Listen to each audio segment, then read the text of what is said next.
Welcome. Tonight on NightSleepWhisper, we embark on a long journey into a valley forgotten by time, the misty depths of Green Valley. Dim the lights, leave the world outside, and focus only on the sound of my voice. We are about to begin the 50-chapter saga of Arthur Miller, a story that starts with a simple inheritance, but reaches into a secret at the heart of the world. If you are ready, let us unlock the doors to this peaceful mystery together. Arthur drove his small, blue car slowly along the narrow road. The road was made of dirt and many small stones. On both sides of the road, there were very tall trees. These were the trees of Green Valley Forest. The leaves were a dark green color because it was late in the afternoon. The sun was low in the sky, and long shadows moved across the ground. Arthur felt a little bit nervous, but he was also curious. He stopped the car in front of a small building. This was the cabin. His uncle lived here many years ago, but now the cabin belonged to Arthur. It was made of dark brown wood. The wood looked old and dry. There were some green plants growing up the walls. The windows were small and covered in dust. Arthur turned off the car engine. Suddenly, the forest was very quiet. He could only hear the wind moving the leaves high above his head. Arthur opened the car door and stepped out. He was a tall man with short brown hair. He wore a heavy jacket because the air in the forest was cold. He walked to the back of his car and opened the trunk. He took out one large suitcase and a bag of food. He looked at the cabin for a long minute. It looked lonely in the middle of the big forest. He walked up 3 wooden steps to the front door. The steps made a loud noise under his boots. Arthur took a heavy iron key out of his pocket. He put the key into the lock. It was difficult to turn because the lock was rusty. He pushed the door with his shoulder. The door opened with a slow, heavy sound. Inside, the air felt very cold and smelled like old paper. Arthur put his suitcase down on the floor. He looked around the main room. There was a small wooden table and 2 chairs in the middle. In the corner, there was a large fireplace made of grey stones. A layer of grey dust covered everything. Arthur walked to the window. He tried to see outside, but the glass was too dirty. He took a deep breath. He was finally here. He wanted to be alone to write his book, but the cabin felt strange. It did not feel like a happy place. He began to walk toward the small kitchen. Suddenly, he stopped. He looked down at the wooden floor near the table. The dust there was moved. He saw a shape in the dust. It looked like a footprint from a large boot. Arthur looked at his own boots. His boots were clean and dry. The footprint in the dust was not his. He looked at the door. He was sure he locked it when he arrived. He looked at the window, but it was closed tightly. Arthur felt a cold shiver on his back. He was the only person with a key, or so he thought. He stood very still and listened. The forest outside was silent, but inside the cabin, Arthur felt like someone was watching him. Arthur stood very still in the middle of the room. He looked at the footprint on the floor for a long time. The shape was clear in the thick grey dust. It was the print of a heavy boot, much larger than his own. Arthur felt his heart beat faster. He walked to the kitchen and grabbed a heavy metal flashlight from his bag. He did not turn it on yet. He wanted to look outside before the sun disappeared completely. He opened the front door and stepped back onto the wooden porch. The air was colder now. The wind moved through the tall pine trees with a soft, rushing sound. Arthur looked at the ground around the cabin. The earth was covered in brown needles from the trees and dry leaves. It was hard to see any tracks there. He walked slowly around the side of the house. The cabin was older than it looked from the road. Some of the wooden boards were rotting. Arthur touched the wall. The wood felt rough and damp. He looked at the forest behind the cabin. The trees grew very close together here. It was dark under the branches. He decided to walk a short distance into the woods.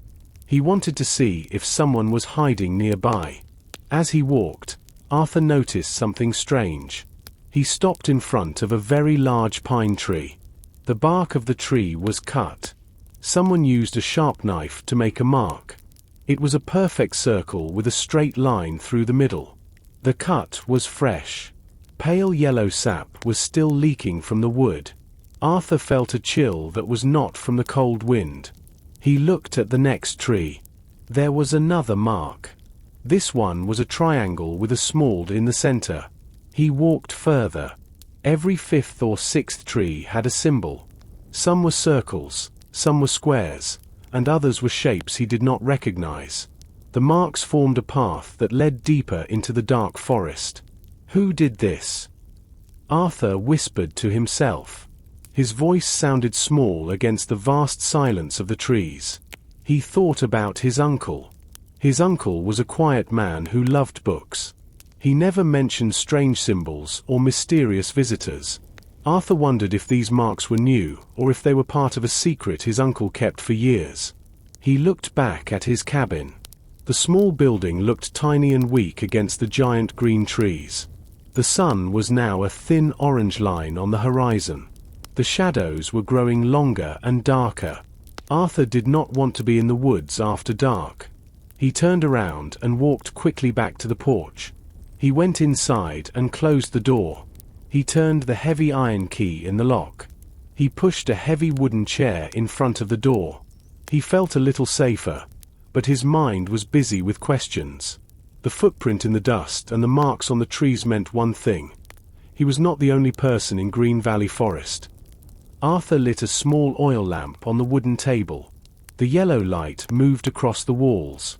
It made the shadows in the corners look like tall people.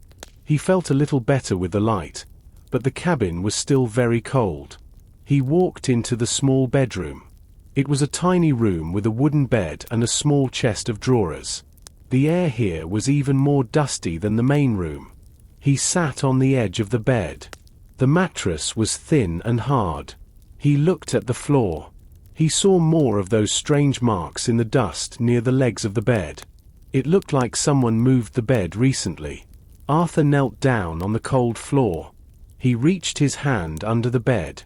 His fingers touched something cold and smooth. He pulled the object out into the light. It was a book. The cover was made of dark brown leather. It was very thick with many pages. A heavy layer of grey dust covered the front. Arthur blew on the book to clean it.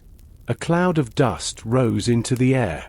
He wiped the leather with the sleeve of his jacket until the surface was clean. On the first page, there was a name written in blue ink. Thomas Miller. This was his uncle. The date was from 10 years ago. Arthur turned the pages slowly. The paper felt thin and old. Most of the pages were full of notes about the forest. His uncle wrote about the birds, the plants, and the weather. But as Arthur read more, the notes changed. The marks are back. One sentence said, "I see them on the oak trees near the river. They are not the same as before. They are bigger." Arthur felt his heart beat faster. He remembered the marks he saw earlier that day. His uncle was watching them too. He turned to another page. The handwriting was messy now, as if his uncle was in a hurry. "Someone is walking in the woods at night. I hear their footsteps on the dry leaves. They do not have a light. How can they see in the dark?" Arthur looked at the small window in the bedroom. It was pitch black outside now.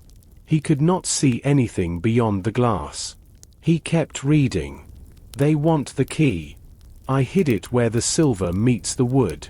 I hope they do not find it." Arthur stopped. The silver key. He did not know about any silver key. He looked around the room. There were many places to hide something small. The cabin felt full of secrets now. It was not just a quiet place for a writer. It was a house of puzzles. Arthur closed the diary and held it tightly. He felt a mix of fear and excitement. He was not alone in his curiosity. His uncle was part of this mystery too. He decided to keep the diary with him at all times. He went back to the main room and sat by the fireplace. He did not have wood for a fire yet, so he sat in his heavy jacket, listening to the deep silence of the forest. Arthur stayed in the main room of the cabin. The oil lamp on the table was low. The flame moved slowly, casting long, thin shadows on the wooden walls. He felt the cold air coming through the cracks in the door.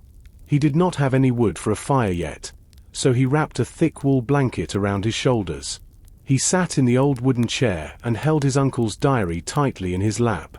The forest was silent for a long time. Then, Arthur heard a sound. It was the sound of a dry branch snapping under a heavy weight. It came from the back of the cabin. Arthur froze. He did not move a muscle.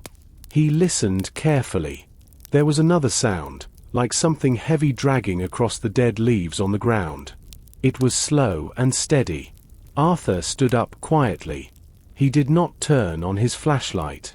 He walked to the small window near the kitchen. He pressed his face against the cold glass. At first, he saw nothing but the deep, black shapes of the trees. The moon was hidden behind thick clouds.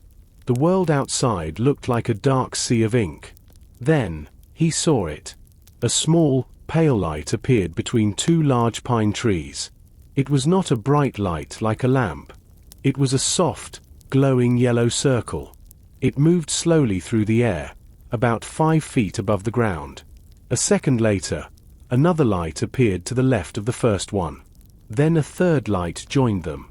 The 3 lights moved together in a strange pattern.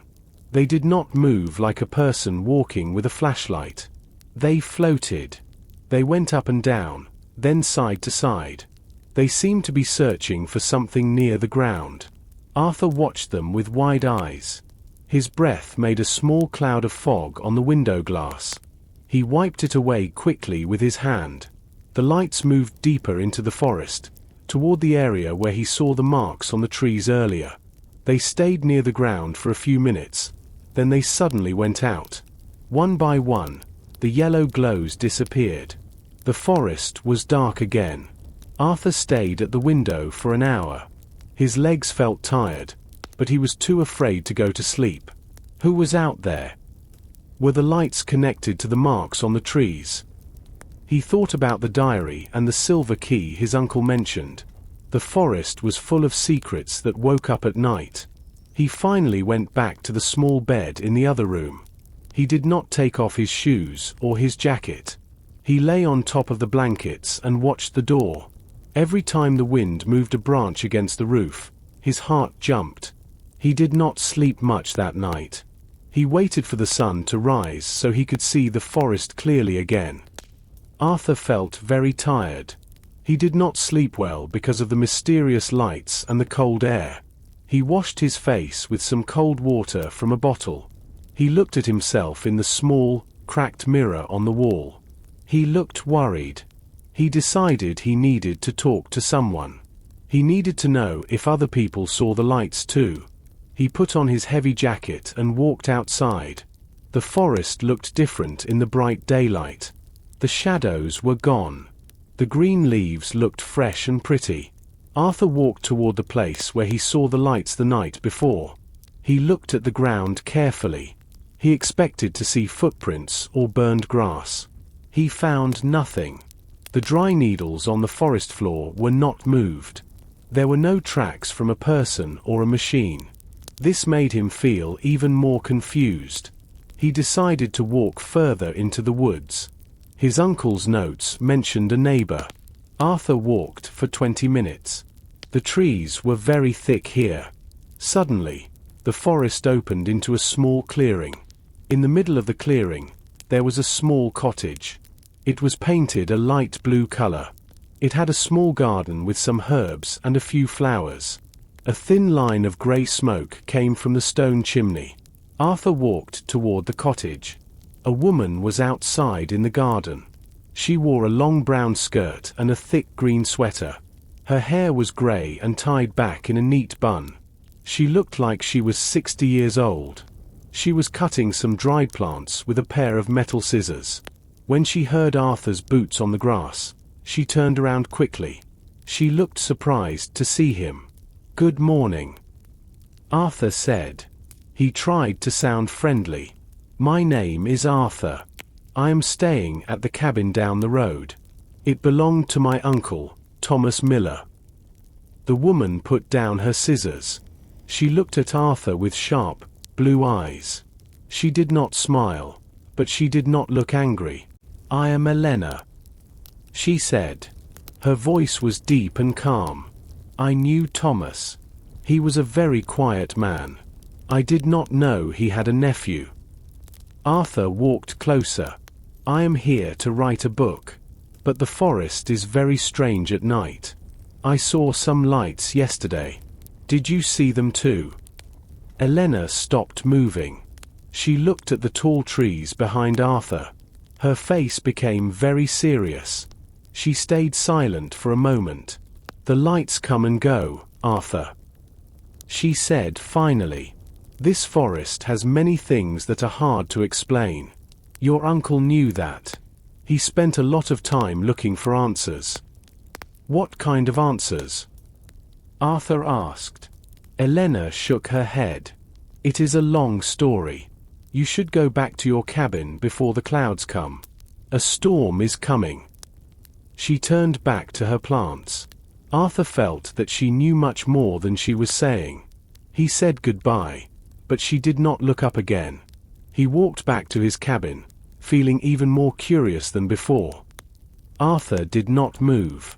He stood on the grass and looked at Elena. She was still busy with her plants, but her hands moved more slowly now. The air was very quiet. Arthur felt that Elena wanted to tell him something, but she was afraid. He took a step closer to her. Please, Elena, he said softly. My uncle was a good man. I want to understand why he was so worried. Elena stopped cutting the plants. She looked at the sharp metal scissors in her hand. Then, she looked up at the grey clouds in the sky. She walked to a small wooden bench near her cottage door and sat down.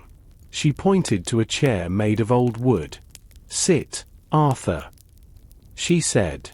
I will tell you a story. It is a sad story, and it happened a long time ago. Arthur sat down.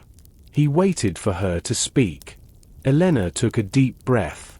10 years ago, she began. A man named Peter lived in a small tent near the dry river. He was not from this town. He was a scientist from a big city. He was a tall man with glasses and a kind smile. He came here to study the rocks and the old trees. He was very smart, but he was also very curious. She paused and rubbed her hands together. Peter became obsessed with the lights in the forest. He told me the lights were not natural. He said they were a sign. Every night, he went into the deep woods with a notebook and a camera. Your uncle, Thomas, tried to warn him. Thomas told him the forest was dangerous at night. But Peter did not listen. Arthur leaned forward. What happened to him? Elena looked toward the dark part of the forest. One night, there was a terrible storm. The rain was very heavy, and the wind moved the trees like they were made of paper. Peter told me he found a secret path. He said he was going to see the center of the forest. He walked into the trees with his flashlight. That was the last time anyone saw him. Did the police look for him? Arthur asked. Yes. Elena answered.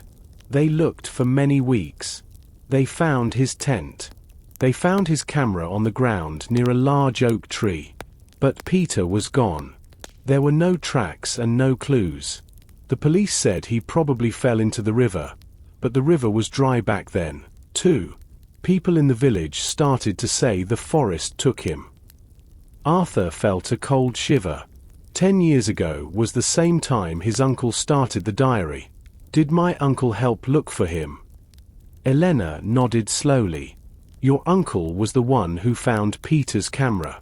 After that day, Thomas changed. He became very quiet. He started locking his doors and watching the woods. He believed Peter found something he was not supposed to see. Arthur thought about the marks on the trees and the silver key. The story of Peter made everything feel more dangerous.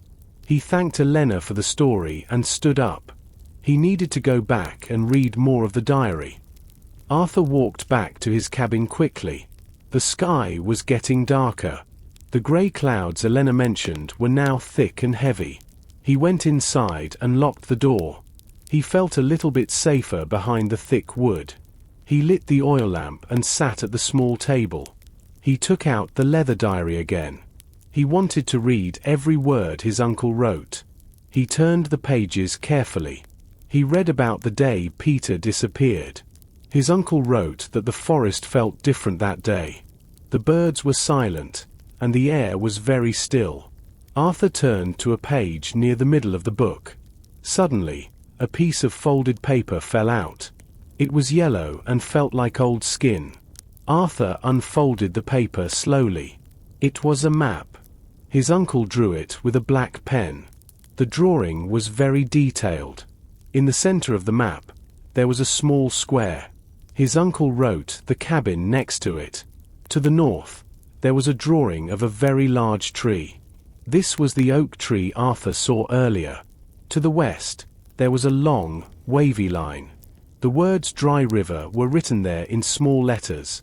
But there was something else on the map. Between the oak tree and the dry river, his uncle drew a dotted line. The line did not follow the main road. It went through a part of the forest that looked very thick with trees. At the end of the dotted line, there was a small circle with a cross inside it. Next to the circle, his uncle wrote one word: the path. Arthur looked at the map for a long time. He remembered the marks on the trees. He looked back at the symbols his uncle mentioned in the diary. One of the symbols was a circle with a line through it. He looked at the map again. The dotted line passed through several small symbols. They were the same marks Arthur saw on the bark of the trees. This is not just a forest.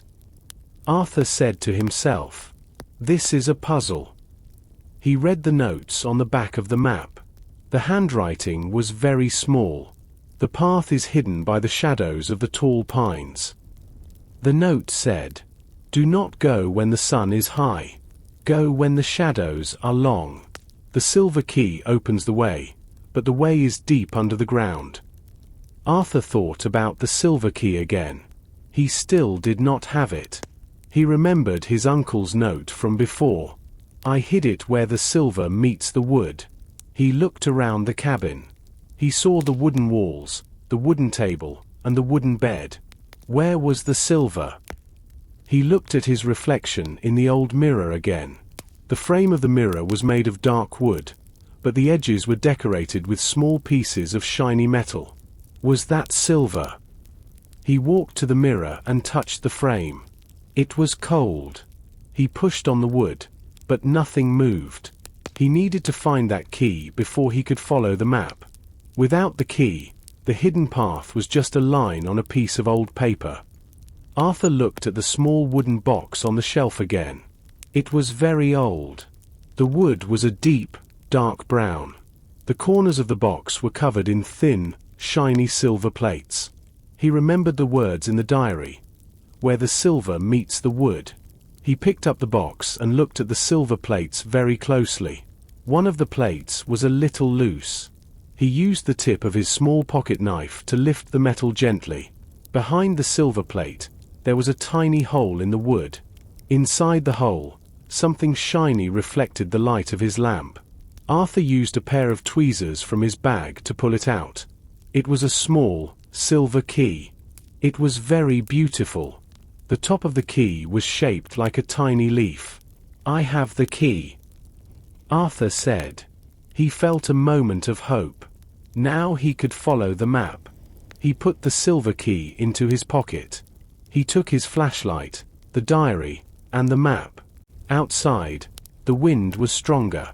The trees moved back and forth. The forest made a low, rushing sound like the ocean. Arthur walked toward the large oak tree. He found the mark with the circle and the line. He turned west, just like the map showed. The forest was very thick here. The branches of the trees grew low and touched his face. Arthur followed the dotted line on the paper. He found the next symbol on a tree, the triangle with the dot. He was on the right path. He felt excited. The secrets of the forest were finally opening for him. He walked for another 10 minutes. The ground became steep and rocky. He stopped to check the map again. He held the flashlight between his teeth so he could use both hands. But as he looked at the bottom of the paper, his heart sank. The map was not complete. The bottom edge of the yellow paper was jagged and sharp. It was not a clean cut. It looked like someone tore the paper in a hurry. The dotted line went to the very edge of the tear and then stopped.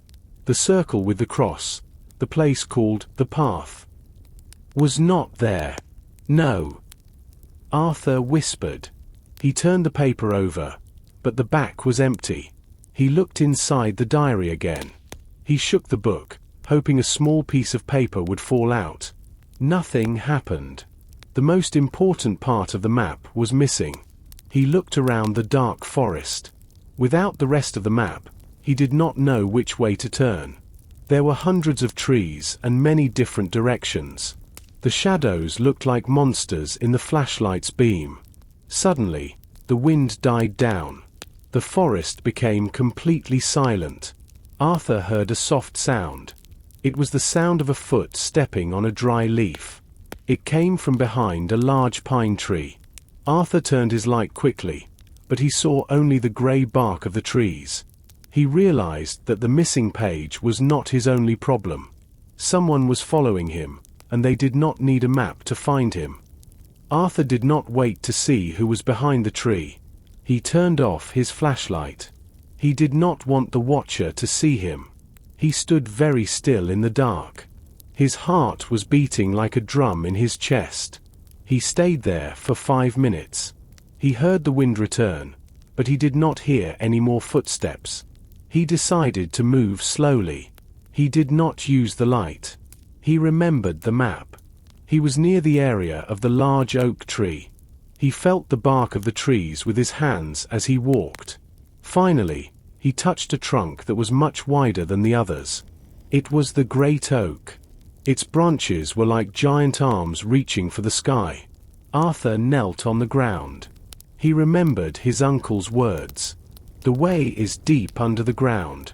He began to move the dry leaves and the brown pine needles with his hands. The earth was cold and damp. He dug for a few minutes. Suddenly, his fingernails hit something hard. It was not a rock. It felt like flat wood. He worked faster. He cleared a large space on the forest floor. He found a rectangular shape made of heavy, dark wood. It was a door, lying flat on the ground. It had a thick iron handle that was covered in orange rust. There was also a small hole for a key. Arthur felt a spark of hope. This must be it. He whispered. He took the silver key out of his pocket. His hands were shaking. He tried to put the key into the lock on the ground. The key went in halfway and then stopped. He pulled it out and wiped the dirt from the lock. He tried again. This time, the key went in fully. He tried to turn it, but the lock was very old. It did not move. Arthur used both hands. He turned the key with all his strength. He heard a heavy metallic click from inside the lock. It was open. He grabbed the iron handle and pulled. The door was incredibly heavy. He pulled again, his muscles aching. The door moved only a few inches. It felt like something was holding it from the other side. As he pulled, a cold wind blew through the trees. Arthur felt a strange sensation on the back of his neck. He turned his head slightly. Through the dark branches of the trees, he saw a shadow move. It was taller than a bush and shorter than a tree. It was the shape of a person. The person was standing perfectly still, about 20 feet away. They did not have a light. They were just a dark silhouette against the grey night. Arthur let go of the iron handle. The wooden door fell back into the dirt with a heavy, dull sound. Arthur reached for his flashlight, but he stopped. If he turned it on, he would see the person, but the person would also see him clearly. He felt trapped between the secret door in the ground and the silent stranger in the woods. Arthur's heart was hitting his ribs like a heavy hammer. He did not move a single finger. The shadow stayed in the same place, perfectly still. It was the shape of a tall man. The man wore a long coat that reached his knees. He did not have a hat, and his hair looked messy in the pale moonlight. Arthur wanted to run, but his legs felt like heavy stones. He wanted to shout, "Who is there?" But his voice stayed stuck inside his throat. The forest seemed to hold its breath. Even the wind stopped moving the leaves. The man in the shadows did not have a flashlight. He just stood there, watching Arthur and the wooden door in the ground. Arthur realized the man knew about the silver key. He knew about the secret place under the oak tree. This was not a mistake. This person was waiting for him. Suddenly, the man took one slow step forward. His face was still in the dark, but Arthur could see the glint of his eyes. They were sharp and bright, like the eyes of a cat. Arthur finally found his voice. "Stay back!" he shouted. His voice was loud and shook the quiet air. The man stopped. He stayed silent for a long time. Then, he slowly raised his hand and pointed a long finger at Arthur. It looked like a warning. The man did not speak a word. He turned around and walked into the thick bushes. The sound of his movement was soft and quick. Arthur waited until he could not hear anything at all. He looked down at the wooden door in the dirt. The silver key was still in the lock. He pulled it out quickly and put it deep in his pocket. He was too scared to stay at the oak tree any longer. He ran. He did not care about being quiet anymore. He pushed through the low branches and ran toward the light of the cabin. He saw the small yellow glow from his lamp in the window. It looked like a tiny, safe star in the middle of a black sea. He reached the porch and jumped inside. He slammed the door and pushed the heavy wooden chair against it. Arthur sat on the floor, breathing very hard. He looked at his hands. They were covered in black dirt and sticky tree sap. He realized he was not alone in Green Valley Forest. The man in the woods was watching his every move. Maybe the man was Peter, the scientist who disappeared 10 years ago. Or maybe he was someone much more dangerous. Arthur looked around the small room. Suddenly, he felt a cold wind on his neck. He looked at the kitchen window. It was open just a few inches. Arthur felt his skin crawl. He was sure he closed and locked that window before he went outside. Someone was inside the cabin while he was at the oak tree. He was not alone, not even inside his own home. Arthur stood in the kitchen and looked at the open window. He felt a cold fear in his stomach. He slowly walked to the window and pushed it down. He turned the lock with a trembling hand. He looked around the small kitchen. His bag of food was on the counter. He looked inside. One loaf of bread was gone. Someone was hungry. Someone was inside his house. He did not sleep that night. He sat in the wooden chair with his back to the wall. He held a heavy metal flashlight in his right hand. He watched the shadows on the wall until the sky became a pale blue. When the sun finally rose, Arthur felt a little braver. He knew he could not stay in the cabin and wait. He needed to find out what was under the ground. Arthur went to the small shed behind the cabin. It was a tiny building made of old grey wood. Inside, it was full of spiders and old garden tools. He searched through the mess. He found a long, heavy iron bar. It was a tool used for lifting heavy rocks. "This will help me," he whispered. He also found a pair of thick leather gloves. He walked back to the great oak tree. The forest was quiet in the morning. The birds were singing, but the sound did not make him feel happy. He reached the oak tree and looked at the ground. The dirt he moved yesterday was still there. The wooden door was waiting. Arthur put on his leather gloves. He knelt down and put the silver key into the lock. He turned it. He heard the metallic sound of the lock opening. Then, he pushed the end of the iron bar into the small crack between the door and the earth. He pushed down on the bar with all his weight. The door moved a little bit. Arthur heard the sound of wood rubbing against stone. He pushed harder. His face became red and his muscles felt very tight. The door rose 2 inches, then 3. But then, it stopped. It felt like a giant was holding the door from the other side. "Come on!" Arthur shouted. He used all his strength. He felt a sharp pain in his shoulder. The door was simply too heavy. It was made of thick oak wood and reinforced with iron plates. He realized he could not lift it alone. He needed a second person to help him. He sat on the ground and breathed deeply. He thought about Elena, his neighbor. She knew about the forest. She knew about Peter. Maybe she could help him, or maybe she knew someone who could. But he also remembered the tall man in the shadows. He felt like he was in a race. He needed to open the door before the man in the long coat came back. Arthur stood up and hid the iron bar under some bushes. He put the silver key back in his pocket. He looked at the heavy door one last time. It was a secret sitting in the dirt, and it was winning. He turned and started the long walk toward Elena's cottage. Arthur walked quickly through the trees. The morning sun was bright, but the air was still cold. He kept looking behind him. He felt like the tall man in the long coat was still there, hiding behind a tree or a large rock. The walk to Elena's cottage felt longer today. His shoulder hurt from trying to lift the heavy wooden door. Finally, he saw the small blue house in the distance. Elena was on her porch. She was sitting in a wooden rocking chair. She had a cup of hot tea in her hands. The steam from the tea rose into the cold air. When she saw Arthur, she did not look surprised. She looked like she was waiting for him. Arthur walked up to the porch. He was breathing fast and his face was red from the walk. "You look like you saw a ghost, Arthur," Elena said.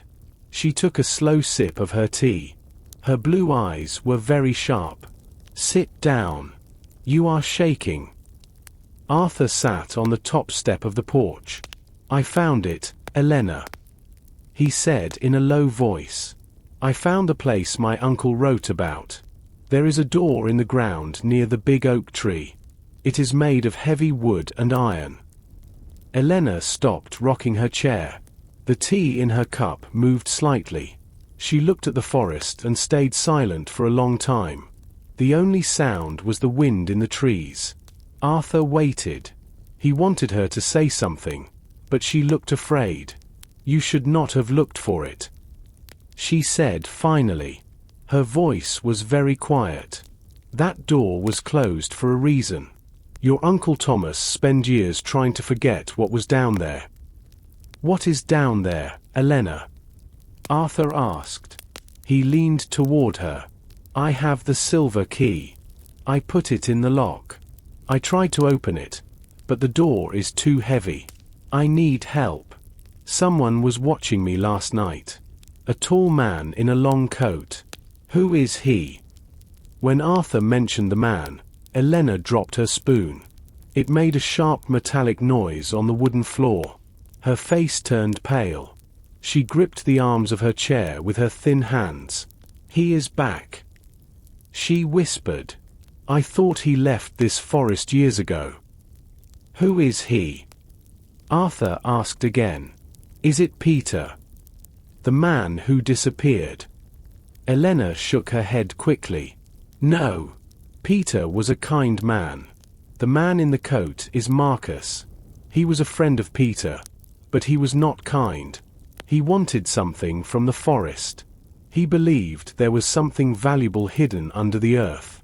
Something more than just old papers or history." Arthur felt a chill. "I need to know what is in that room, Elena. If Marcus is here, he will try to open the door too. I need to get there first. Will you help me? Or do you know someone with a truck or a winch?" Elena looked at Arthur with sadness in her eyes. "I cannot help you open that door, Arthur. I am an old woman, and I want to live in peace. If you open that door, you will change everything. The secrets of this forest are better left in the dark." Elena stood up from her rocking chair. Her legs looked weak, and she held onto the wooden railing of the porch. She did not look like a calm neighbor anymore. She looked like a woman who wanted to run away. She walked to the edge of the steps and looked toward the path that led to the great oak tree. "Arthur, listen to me very carefully," she said. Her voice was shaking. "Marcus is a dangerous man. He does not care about the forest or the trees. He only cares about what is hidden. 10 years ago, he and Peter were partners. They looked for something together. But Marcus became greedy. He thought there was gold or old coins under the ground. He thought your uncle was hiding the treasure from him." Arthur stood up too. He felt the cold wind on his face. "Is there gold down there, Elena? Is that why my uncle was so afraid?" Elena shook her head. She looked at her hands. "It is not gold, Arthur. It is something else. Something that can cause a lot of trouble for many people. Your Uncle Thomas knew the truth. He wanted to protect the forest. He knew that if the door stayed closed, the forest would stay safe. But if you open it, Marcus will find you. He is like a wolf. He can smell what he wants." She stepped closer to Arthur. She put her hand on his arm. Her fingers felt like cold branches. "Stay away from that part of the forest, Arthur. Do not go back to the oak tree. Pack your bags and go back to the city. This place is not for you. It is a place for secrets and old ghosts." "I can't leave," Arthur said. He thought about the diary and the missing page of the map. "My uncle left the cabin to me. He left the diary for me to find. He wanted me to know the truth. If I leave now, Marcus will just take everything. I have to know what happened to Peter." Elena sighed. It was a long, sad sound. She let go of his arm and walked back toward her cottage door. "I told you what I know. The ground near that oak tree is bad ground. Nothing good grows there, and nothing good comes out of it. If you go back there, you go alone. Do not ask me for help again." She went inside her house and closed the door. Arthur heard the sound of a heavy lock sliding into place. He stood on the porch for a minute, feeling very lonely. The forest around the cottage felt darker now, even though the sun was high. The trees seemed to be leaning toward him, listening to his thoughts. Arthur walked down the steps. He did not go toward the oak tree. He started walking back to his own cabin. He needed to think. Elena was afraid of Marcus, but she was also afraid of the door. If it wasn't gold, what was it? He reached into his pocket and touched the silver key.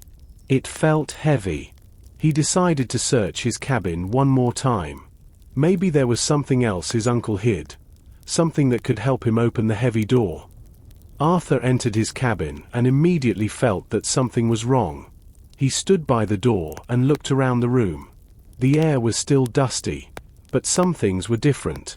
The rug on the floor was moved a few inches. The kitchen cabinet was open. He walked to the bedroom. His suitcase was open, and his clothes were scattered on the bed. "Marcus," Arthur whispered. The name felt heavy in the air. The man in the long coat was here while Arthur was at Elena's cottage. Marcus was looking for something. He was looking for the diary or the key. Arthur felt a wave of relief because he had the diary and the first silver key in his jacket pocket. Marcus did not find them. However, Arthur realized Marcus was very determined. If Marcus was searching the cabin, there must be more secrets hidden here. Arthur decided to do his own search. He did not want to miss anything. He started in the small closet in the corner of the bedroom. The closet was full of old, heavy coats that smelled like damp wool. He moved the coats to one side. On the floor of the closet, there was a pair of old leather boots. They were covered in thick, white mold and dust. They looked like they belonged to his uncle many years ago. Arthur picked up the left boot. It was surprisingly heavy. He turned it upside down and shook it. A small cloud of dust fell out, but nothing else. Then, he took the right boot. He reached his hand deep inside, past the heel. His fingers touched something small and cold near the toe of the boot. He pulled it out. It was another key. Arthur held it up to the light of the window. This key was also made of silver, but it was different from the first one. The first key had a top shaped like a leaf. This new key had a top shaped like a small, hollow circle. It was smaller and thinner than the first key. 2 keys. Arthur said to himself, "Why did my uncle need 2 silver keys?" He sat on the bed and looked at the 2 keys in his hand. They were both beautiful and shiny. He thought about the heavy door in the ground. He remembered how it felt like something was holding it shut. Maybe the door had 2 locks. Or maybe one key opened the door, and the second key opened something inside the stone room. Arthur felt a new sense of energy. He was scared, but he was also closer to the truth. He put both keys into a small leather pouch and tied it to his belt. He did not want to lose them. He cleaned up his clothes and closed his suitcase. The sun was beginning to go down again. The sky was turning a dark purple color. Arthur looked at the door. He knew Marcus was out there in the trees, waiting for the dark. He needed to stay inside and wait for morning. He went to the kitchen and ate a small piece of bread. He listened to the wind. The forest was waking up for the night, and Arthur knew he was the target of its secrets. The sun went down behind the tall pines. The forest became a wall of black shadows. Arthur felt very small inside the wooden cabin. He sat at the table and turned the oil lamp low. He did not want to show too much light to the outside.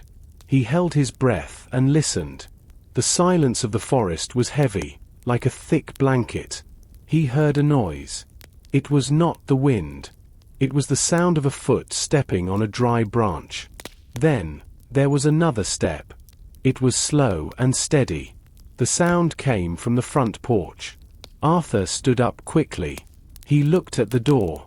The heavy wooden chair was still there, holding the door shut. He watched the handle of the door, but it did not move. Arthur walked to the window. He did not turn on his flashlight. He peeked through the corner of the glass. He saw the wooden steps of the porch. They were empty. The moon was thin, but there was enough light to see that nobody was standing there. He felt a cold chill. He was sure he heard the wood of the porch move under a person's weight. Suddenly, a new sound came from the side of the house. It was the sound of a hand rubbing against the dry wood of the walls. Arthur walked to the kitchen. He listened. The sound moved along the wall toward the back. It was like someone was walking around the cabin, touching the boards with their fingers. Arthur grabbed his heavy metal flashlight. He turned it on and shone the bright beam through the kitchen window. The light hit the green leaves and the gray tree trunks. He moved the light from left to right. He saw the bushes. He saw the old shed. But he saw nothing else. There was no man in a long coat. There was no Marcus. Just the trees. He went to the bedroom window and shone the light there. Again, the forest looked empty. He felt his heart beating fast. "I know I heard something," he said softly to himself. His voice sounded strange in the quiet room. He felt like his mind was playing tricks on him. He waited for an hour in the middle of the room. The sounds stopped for a while. Then, they started again. This time, it was a tapping on the roof. It was not rain. It was a rhythmic tapping, like a finger hitting the wood over and over. Arthur looked up at the ceiling. He felt a cold sweat on his forehead. He thought about the animals of the forest. Maybe it was a large bird or a squirrel. But then he remembered the footprint in the dust from the first day. He remembered the open window in the kitchen. This was not an animal. This was a person who was very good at hiding in the dark. Arthur spent the rest of the night sitting in the kitchen. He did not close his eyes. Every time a branch moved or a floorboard moved, he jumped. When the first light of morning finally hit the trees, he went outside. He looked at the dirt near the porch and around the walls. There were no new footprints. The ground was clean and the leaves were not moved. Arthur felt a new kind of fear. It was the fear of what he could not see. Arthur did not wait for his coffee. He did not eat breakfast. He felt a strong need to finish what he started. He put both silver keys in his pocket. He grabbed the heavy iron bar from under the bushes. The morning air was fresh, but Arthur was focused only on the great oak tree. He walked through the forest with quick, long steps. He did not look back. He did not care if Marcus was watching from the trees. When he reached the oak tree, he knelt in the dirt. He looked at the heavy wooden door on the ground. Yesterday, he could not lift it. He looked at the door very carefully this time. He moved more dirt from the corners with his hands. He found a second small metal plate near the bottom edge. He used his knife to lift it. Just as he thought, there was a second keyhole. 2 keys for 2 locks, Arthur whispered. He took out the first key, the one with the leaf on top. He put it into the first lock. Then, he took out the second key, the one with the circle on top. He put it into the second lock. He turned the leaf key to the right. He heard a metallic click. He turned the circle key to the left. He heard a second, deeper click. Arthur grabbed the iron bar. He pushed it into the crack of the door. He expected a struggle. He prepared his muscles for the heavy weight. But when he pushed down on the bar, the door moved easily. It was as if the weight disappeared when the second lock opened. The door rose slowly. It did not make a loud noise, but Arthur could feel the vibration in the ground. He pushed the door all the way back until it rested on the grass. Below the door, there was a dark square hole. Arthur turned on his flashlight and pointed the beam down. He saw a set of narrow stone stairs. The stairs were made of grey rock and went deep into the earth. The air coming from the hole was very cold and smelled like wet stone and old wood. Arthur felt a moment of hesitation. It was dark down there, and he was alone. But he thought about his uncle and the missing scientist, Peter. The answers were at the bottom of these stairs. He put his flashlight in his left hand and held the iron bar in his right hand. He stepped onto the first stone stair. The stairs were slippery with moisture. He moved slowly, counting each step. 1, 2, 3. By the 10th step, he could no longer see the sunlight from the surface. He was in a small, underground room. The walls were made of large, flat stones.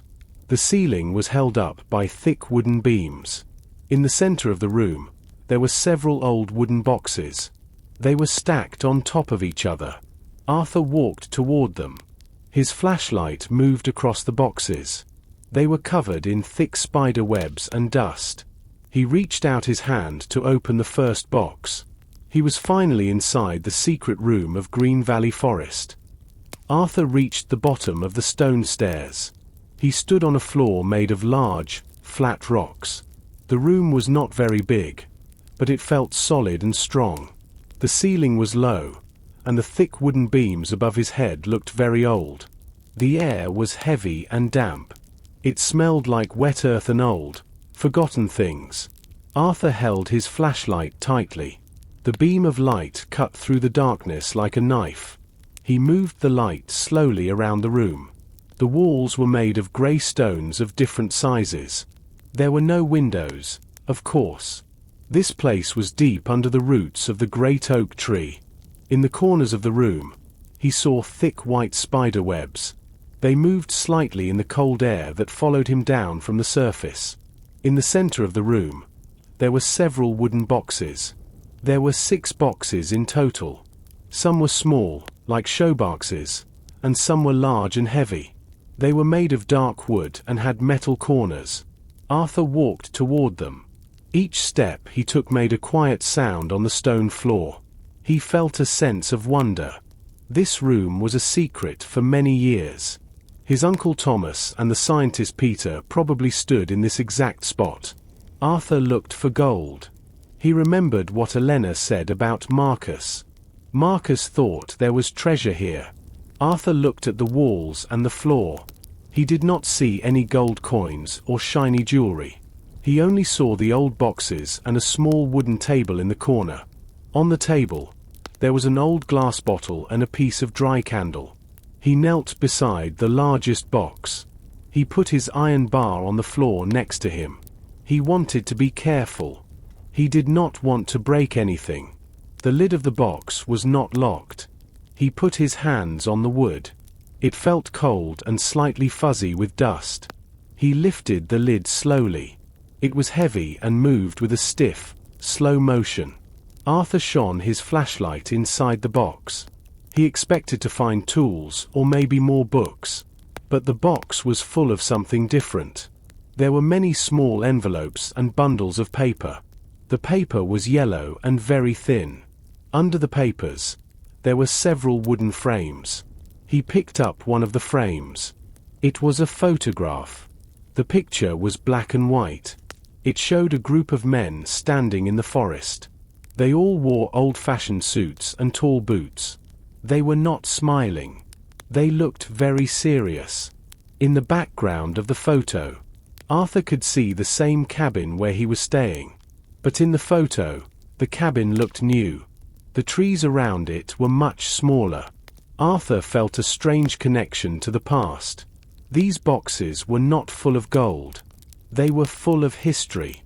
He realized that the treasure Marcus wanted might not be money. It was something else. He began to pull more items out of the box. He wanted to see everything.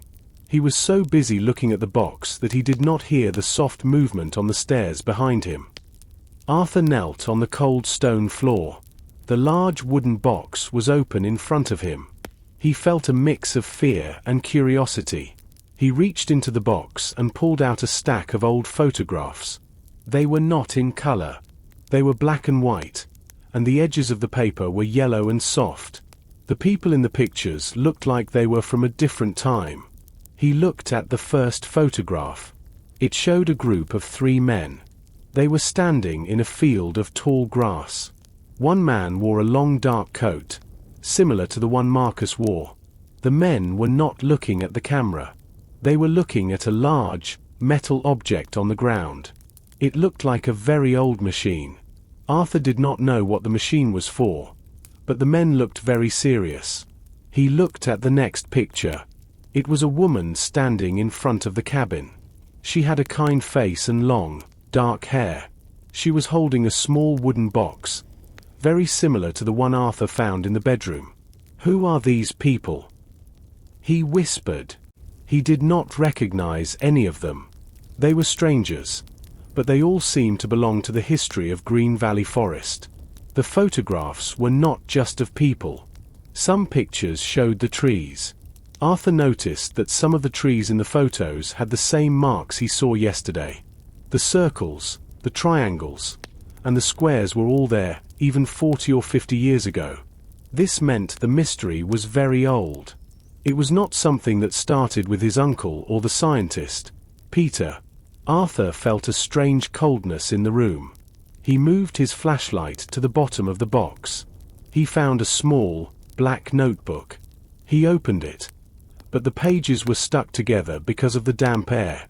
He could only see a few words on the first page. It said, "The Guardians of the Valley." Guardians. Arthur thought. What were they guarding? He thought about Marcus. Marcus wanted something from this room. He wanted the secret. Arthur looked at the faces in the photos again. They looked like they were protecting something important. They did not look like thieves or greedy men. They looked like people with a heavy responsibility. Arthur felt a sense of heavy history. He realized that his family was part of something much bigger than a simple cabin in the woods. He began to organize the photos on the stone floor. He wanted to see if they told a story in order. As he moved the pictures, he found one that was hidden at the very bottom, inside a small envelope. He pulled the photo out of the envelope. His hands began to shake. He recognized the location. It was the dry river. But the person in the photo was different from the others. He looked at the face very closely. He felt a sudden shock. He needed to look at it under a better light to be sure. Arthur held the photograph close to his eyes. He moved his flashlight so the beam hit the paper directly. He did not want to believe what he saw. The man in the picture was young. He had the same jaw and the same nose as Arthur. It was his father, William. William was standing in front of the cabin. He looked to be about 30 years old. He wore a heavy wool sweater and thick work pants. He was holding a large metal shovel. In the background, the trees of Green Valley Forest looked thin and small. Arthur's father was smiling, but his eyes looked very serious. Arthur sat back on the cold stone floor. He felt a wave of confusion. His father died 5 years ago. In all those years, William never mentioned this forest. He never talked about a cabin or a secret room under an oak tree. He was a quiet man who worked in an office in the city. He liked books and gardening. Arthur always thought his father's life was simple and normal. "Why didn't you tell me, Dad?" Arthur whispered. He looked at the next photo in the small envelope. This one was even more surprising. It showed 3 men standing together near the dry river. On the left was Arthur's uncle, Thomas. In the middle was Arthur's father, William. On the right was a tall, thin man with very sharp eyes. Even though the man was younger in the photo, Arthur recognized him immediately. It was Marcus. The 3 men were holding a large, white piece of paper. It looked like a map. It was the same map Arthur found in the diary. But in the photo, the map was complete. It was not torn. Marcus had his hand on William's shoulder. They looked like friends, or maybe partners. Arthur felt a cold knot in his stomach. His father, his uncle, and Marcus were all together 10 years ago. They were part of the Guardians. But something went wrong. Uncle Thomas stayed in the cabin and became afraid. Arthur's father moved to the city and never spoke of the forest again. And Marcus. Marcus was still here, hunting for the secret. Arthur looked at his father's face in the photo. He looked like he was protecting something. He did not look greedy like Marcus. He looked like he was doing a difficult job. Arthur realized that he was not just a writer visiting an old cabin. He was the son of a man who held a great secret. Suddenly, Arthur heard a sound. It was a soft, scraping noise from the stone stairs. It sounded like leather moving against rock. Arthur's heart stopped. He turned off his flashlight immediately. The room became pitch black. He stayed perfectly still on the floor. He could hear his own breath, fast and loud. Someone was coming down the stairs. A small light appeared at the top of the hole. It was a pale, yellow glow. It was moving closer. Arthur realized he was trapped in the stone room. There was no other way out. Arthur pressed his back against the cold stone wall. He held his breath. The yellow light on the stairs grew brighter. He could hear the slow, heavy thud of boots hitting the stone steps. Each step felt like a heartbeat. The visitor was almost at the bottom. Arthur looked at the photos on the floor. He quickly grabbed the one of his father and Marcus and put it in his pocket. "I know you are down there, Arthur," a voice said. The voice was deep and very calm.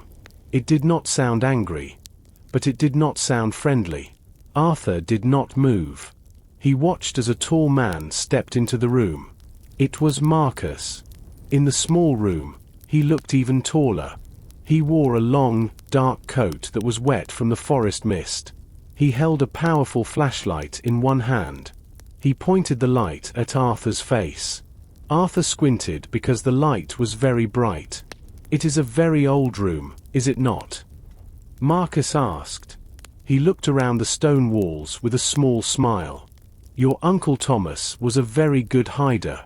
But he was not a good owner. He did not take care of the things that matter." Arthur stood up slowly. He kept his hands where Marcus could see them.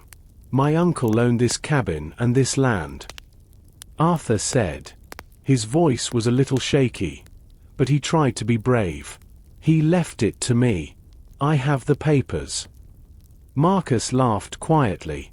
It was a short, dry sound. He walked to the wooden boxes and looked at the photographs on the floor. "Papers can be false, Arthur. Your uncle was a guest here. My family lived in this valley long before your father or your uncle arrived. This forest has a memory, and it remembers me." Marcus turned his light back to Arthur. "We should go back to the cabin. It is too cold for a long talk in a hole in the dirt. I have something to show you. Something that proves the truth." Arthur did not want to go with Marcus, but he had no choice. Marcus was between him and the stairs. They climbed out of the hole together. The night air was freezing. Arthur watched Marcus close the heavy wooden door and lock it with his own key. Marcus had a key, too. They walked back to the cabin in silence. When they arrived, Marcus did not wait for Arthur to open the door. He reached into his pocket, took out a heavy iron key, and opened the front door. He walked inside and lit the oil lamp as if he lived there every day. Marcus sat at the small table. He took a piece of old, thick paper from his coat. He pushed it across the table toward Arthur. The paper had official stamps and a signature at the bottom.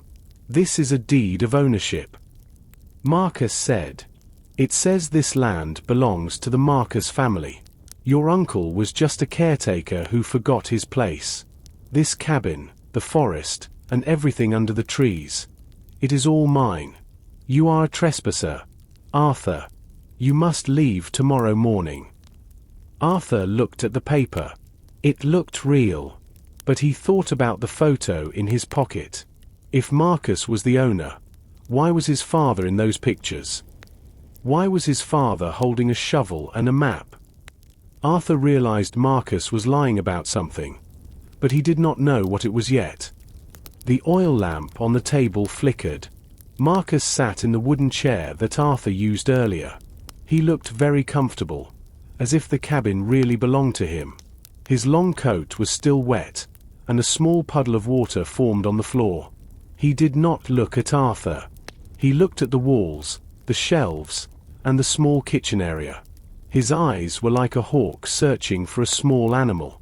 "Your uncle was a collector of junk," Marcus said.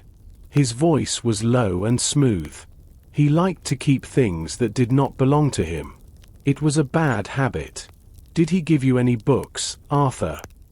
Or perhaps a small metal object?" Arthur stood near the door. He kept his hand near his belt where the silver keys were hidden under his jacket. He felt the cold metal of the keys against his skin. "He left me the cabin," Arthur replied. "I haven't found any treasures, Marcus. Just dust and old memories. Why are you so interested in my uncle's things?" Marcus stood up slowly. He was much taller than Arthur, and his shadow stretched across the ceiling. He walked to the wooden shelf in the corner. He began to move the old plates and the glass jars. He did not move them gently. He pushed them aside with his large, rough hands. One glass jar fell and broke on the floor into many small pieces.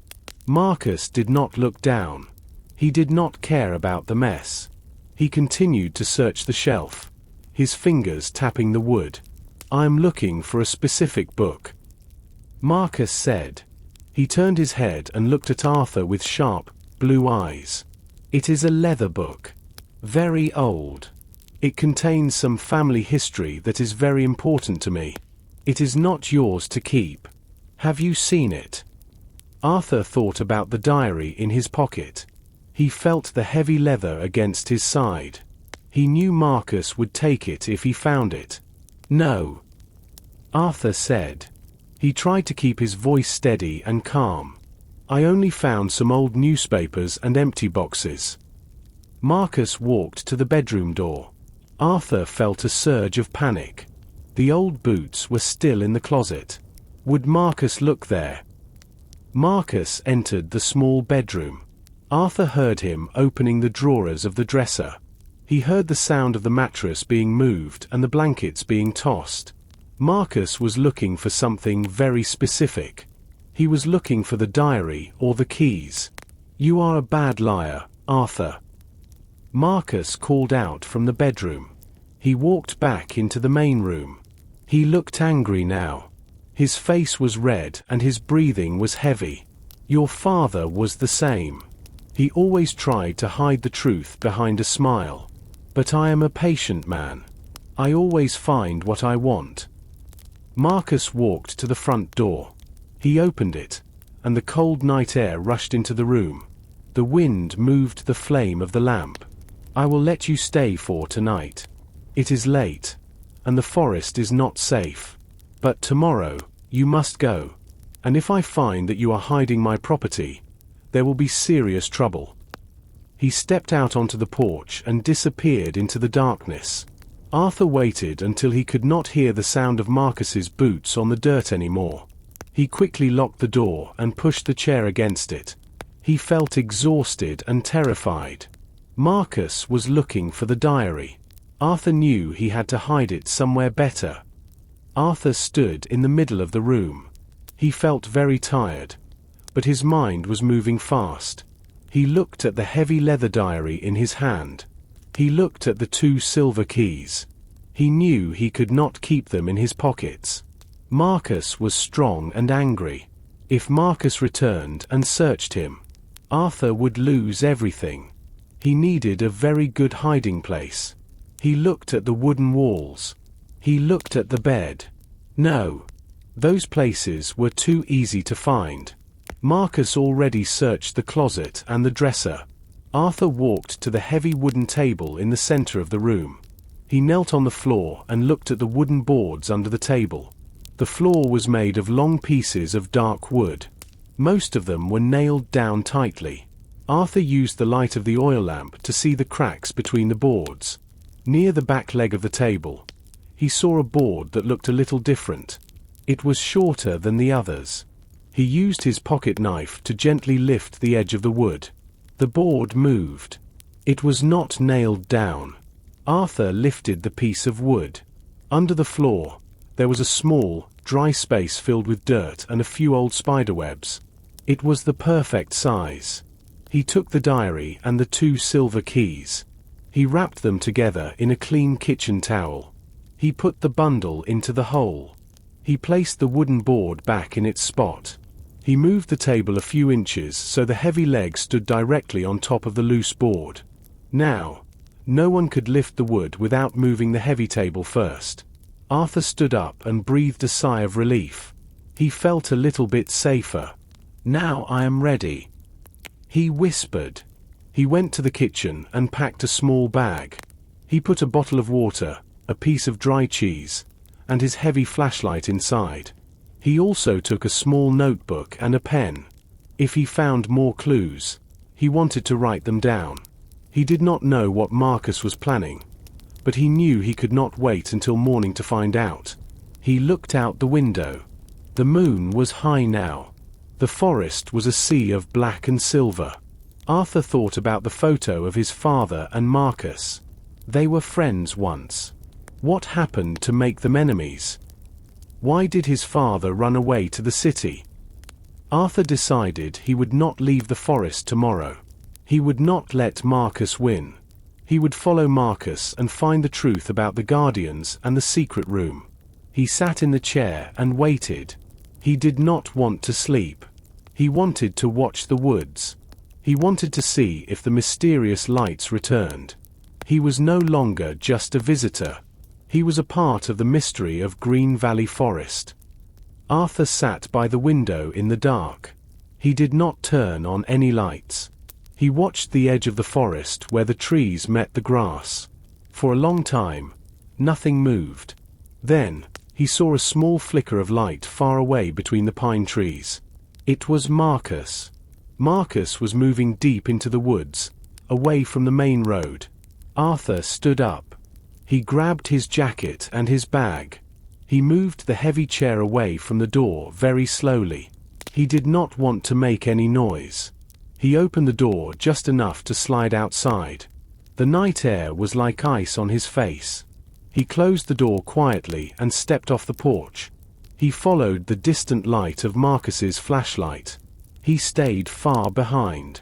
He did not turn on his own light because he did not want Marcus to see him. The moon was behind some clouds, so the forest was very dark. Arthur had to be very careful. He walked slowly, feeling the ground with his boots before he took a step. Every time a dry leaf moved or a branch brushed against his coat, he stopped and listened. Marcus was walking fast. He seemed to know the forest very well. He did not look back. He walked past the great oak tree and the hidden door in the ground. He was going further west, toward the part of the forest where the trees grew very close together. Arthur felt his heart beating in his ears. He was scared, but he wanted to know the truth. The ground began to go down. The air smelled different here. It smelled like dry sand and old rocks. Arthur realized they were getting close to the dry river. His uncle's map showed this area. It was a place of secrets. Marcus stopped near a large, grey rock. He turned his flashlight toward the ground. He was looking for something. Arthur hid behind a thick tree trunk about 50 feet away. He pressed his body against the rough bark. He watched Marcus through the branches. Marcus knelt down near the edge of the dry riverbed. He moved some large stones away. Then, he took something out of his pocket. It was a small radio or a communication device. He pressed a button. He did not speak, but he waited. A moment later, a different light appeared on the other side of the dry river. It was a blue light. It flashed 3 times. Marcus stood up and started to walk across the rocks of the riverbed. He was meeting someone. Arthur watched as Marcus reached the other side. A second person was waiting there in the shadows. They were both tall and wore dark clothes. They began to talk in low voices. Arthur could not hear what they were saying, but they looked very serious. He realized that Marcus was not working alone. There was a bigger plan, and it involved more than just one man. Arthur stayed very still. He needed to see who the second person was. He moved a little closer, crawling on his hands and knees through the tall grass. He wanted to see their faces, but the darkness was too thick. Arthur stayed very low in the tall grass. He did not move a muscle. He watched Marcus walk across the dry riverbed. The river had no water, only thousands of grey and white stones. In the moonlight, the stones looked like old, dry bones. Marcus moved quickly. He did not slip on the rocks. He reached the other side and stood in front of the second person. The second person was a woman. Arthur could see her more clearly now. She was tall and thin. She wore a long, dark blue coat and heavy black boots. Her hair was dark and reached her shoulders. She looked to be about 40 years old. She did not look happy to see Marcus. She stood with her arms crossed over her chest. "You are late," the woman said. Her voice was clear and sharp. It traveled easily across the silent riverbed to Arthur's ears. "I had to wait," Marcus replied. He sounded annoyed. "The nephew is in the cabin. He is not like his uncle. He is curious. He is already looking for the hidden door." The woman took a step closer to Marcus. "Does he have the key?" "My brother said there were 2 keys. Without them, we cannot open the inner box." Arthur felt a shock. Her brother. He thought about the scientist, Peter, who disappeared 10 years ago. Was this woman Peter's sister? He remembered Elena mentioning Peter's family. "I don't know if he has them yet," Marcus said. He looked back toward the cabin. I searched the house while he was at Elena's place. I found nothing. But I know he is hiding something. He looks at me with guilty eyes. The woman shook her head. Her face looked very sad in the pale light.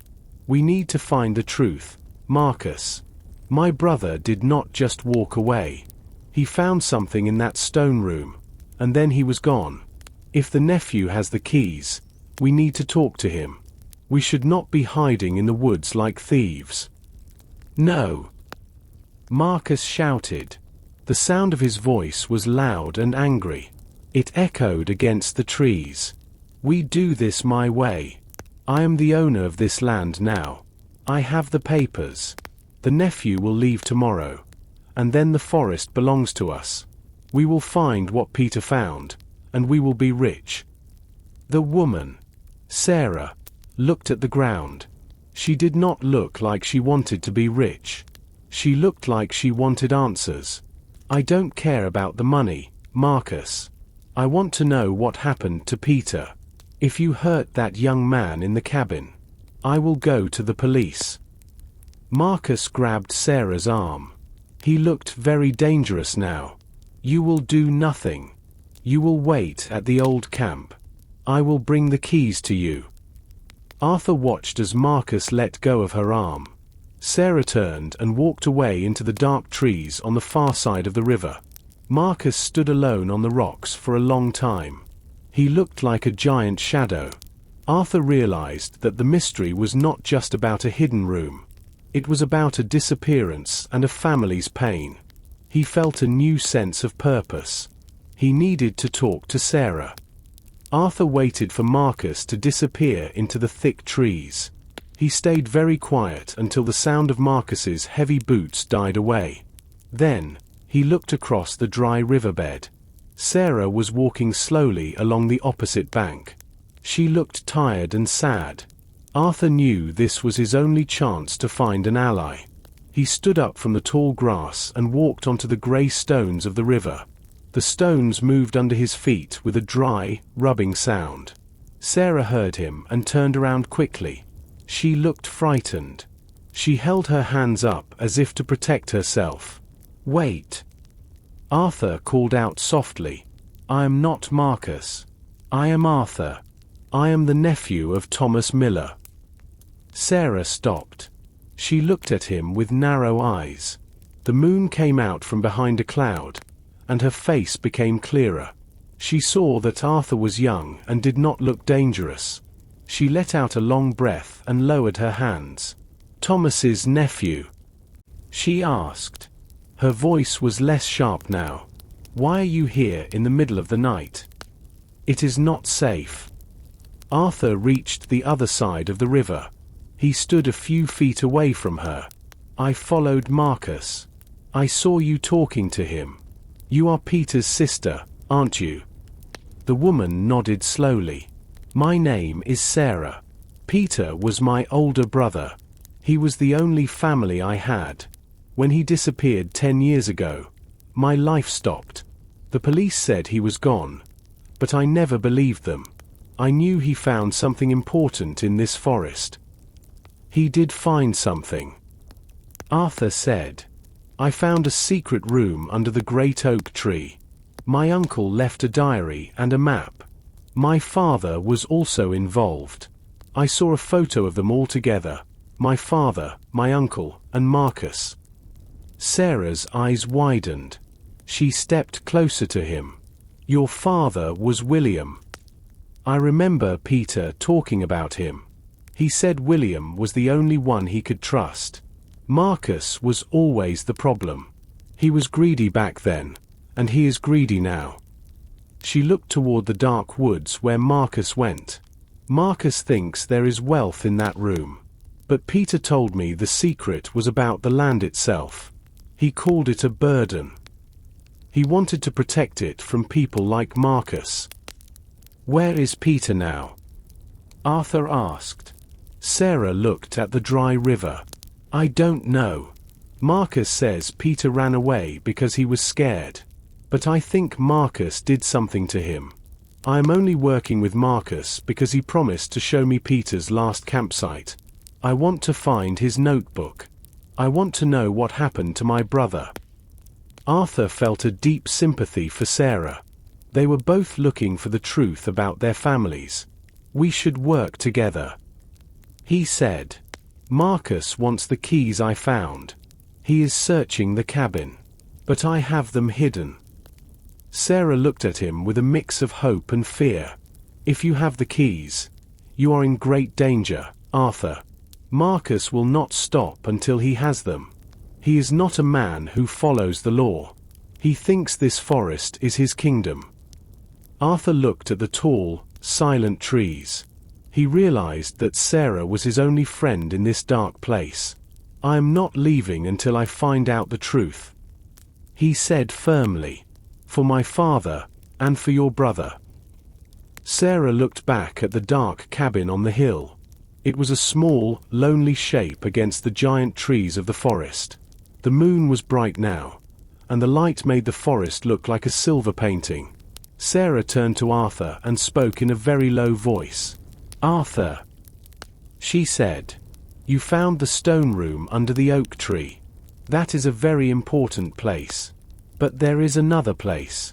It is much closer to you than the forest." Arthur looked at her with surprise. He was confused. "What do you mean, Sarah?" "I have searched that cabin. I found the diary and the keys. I even found a small space under the floorboards." Sarah shook her head. A small, sad smile appeared on her face. "That small space is just for hiding letters, Arthur. My brother Peter helped your Uncle Thomas change that cabin many years ago. They didn't just build a house to live in. They built a place to protect their work. There is a secret basement under the cabin. A real room." Arthur felt a chill. He lived in the cabin for several days and did not notice a whole room under his feet. A basement. But there are no stairs. There is no door in the floor. It is hidden very well. Sarah explained. She stepped closer to him. "Peter told me about it once. He said that if Marcus ever became too greedy, they would put the most important papers in the study. That is what they called it. They made the entrance part of the house itself." "Where is it?" Arthur asked. He was eager to know. "In the main room," Sarah said. "In the corner, there is a very large, heavy wooden bookshelf. It is full of old books about trees and animals. It looks like it is part of the wall, doesn't it?" Arthur nodded. "Yes. I never tried to move it. It looks too heavy and old." Behind the bookshelf, on the right side, there is a small wooden lever. Sarah whispered. "If you pull the lever, a part of the floor near the fireplace moves. It reveals a wooden ladder that goes down into the earth." Arthur thought about Marcus. Marcus was searching the cabin earlier. Do you think Marcus knows about this room? Marcus is a smart man, but he has no patience. Sarah said. He looks for boxes and bags. He looks for things he can carry away. He does not look for hidden rooms. He thinks the secret is only in the forest. He does not know it is right under his feet. Sarah looked at the sky. The grey clouds were moving very fast now. We must be careful, Arthur. Marcus is probably at his camp near the old mine now, but he will return to the cabin soon. He wants to watch you. He wants to make sure you leave tomorrow morning. Come with me, Arthur said. We can look for the basement together. We can find your brother's notebook and the truth about my father. Sarah hesitated. She looked at the dark trees across the river. I want to go, Arthur. I really do. But if Marcus finds us together, he will know I am helping you. It is better if I stay here. I will watch the path from the river. If I see Marcus coming, I will use my flashlight to signal you. 2 quick flashes of light. Arthur reached out and touched her hand. Thank you, Sarah. Be safe." He turned and started the long walk back to the cabin. He moved very quietly. He stayed in the deep shadows of the tall pines. He kept thinking about the heavy bookshelf and the secret lever. He felt like the cabin was a giant puzzle, and he was finally finding the last pieces. Arthur moved through the trees with the stealth of a cat. Every time a branch snapped or a nocturnal animal scurried through the brush, he froze, his heart hammering against his ribs. He watched the cabin from the edge of the clearing for several minutes. No lights were on. No smoke rose from the chimney. It looked abandoned. But Arthur knew better. Marcus could be inside, sitting in the dark, waiting. He approached the back of the cabin, staying low. He slipped through the back door, which he had left slightly ajar. The interior was pitch black and smelled of cold ash and old wood. Arthur didn't dare use his flashlight yet. He navigated by memory, his fingers brushing against the familiar edges of the kitchen table and the rough stone of the fireplace. He reached the heavy wooden bookshelf in the corner. In the dark, it looked like a monolithic shadow, a silent guardian of the room's secrets. He reached behind the right side, his fingers fumbling against the dusty wood and the rough cabin wall. For a moment, he felt nothing but cobwebs. Then, his knuckles hit something hard and vertical. It was a small wooden lever, worn smooth by years of use. Arthur took a deep breath, gripped the lever, and pulled it toward him. For a heartbeat. Nothing happened. Then, a low, mechanical groan echoed through the floorboards. Near the fireplace, a section of the floor, about 3 feet wide, began to slide backward. It moved with a slow, heavy grace, revealing a dark rectangular hole in the ground. Arthur turned on his flashlight, keeping the beam low. A sturdy wooden ladder led down into the darkness. He didn't hesitate. He climbed down, his boots clanking softly on the rungs. When he reached the bottom, he found himself in a room that looked entirely different from the rustic cabin above. This was the study. The walls were lined with metal filing cabinets and shelves filled with neatly organized binders. In the center of the room was a large desk covered in maps, compasses, and strange scientific instruments. To Arthur's surprise, the room felt dry and warm. A small, humming machine in the corner, a dehumidifier, seemed to be keeping the air fresh. Arthur shone his light around. On the desk lay a large, leather-bound notebook. It wasn't the diary he had found earlier. This was much thicker and filled with technical drawings of the forest's rock formations and soil layers. Next to the notebook was a framed photograph. He picked it up. It was another picture of the Guardians. But this one included a fourth person. It was Elena, much younger, wearing a scientist's white coat. She was standing next to Arthur's father and Peter. They were all holding a glass vial filled with a glowing, silver liquid. It wasn't gold. Arthur whispered, his voice echoing in the small room. He realized now that the secret wasn't a treasure chest. It was something scientific, something found deep within the earth of Green Valley that his father and the others had died, or disappeared, trying to protect. He began to leaf through the notebook, searching for Peter's final entry. Arthur's hands trembled as he opened the thick, leather-bound notebook. The pages were filled with complex chemical formulas, geological maps, and hand-drawn diagrams of the valley's deep rock layers. He skipped toward the end, looking for the most recent dates. He found an entry dated exactly 10 years ago, the night of the Great Storm, October 14th. The extraction was successful, but the cost is too high. We have confirmed the presence of the silver vein, an ancient, liquid element trapped in the quartz layers beneath the dry river. It is not mercury. It is something far more reactive. Elena calls it a living energy. Marcus is obsessed. He has already contacted buyers from the city. He doesn't care that opening the vein will poison the valley's water for a century. Thomas and William agree. The door must stay locked. I am taking the final samples to the stone room tonight. I fear Marcus is following me. Arthur felt a lump in his throat. His father hadn't been a treasure hunter. He had been a protector.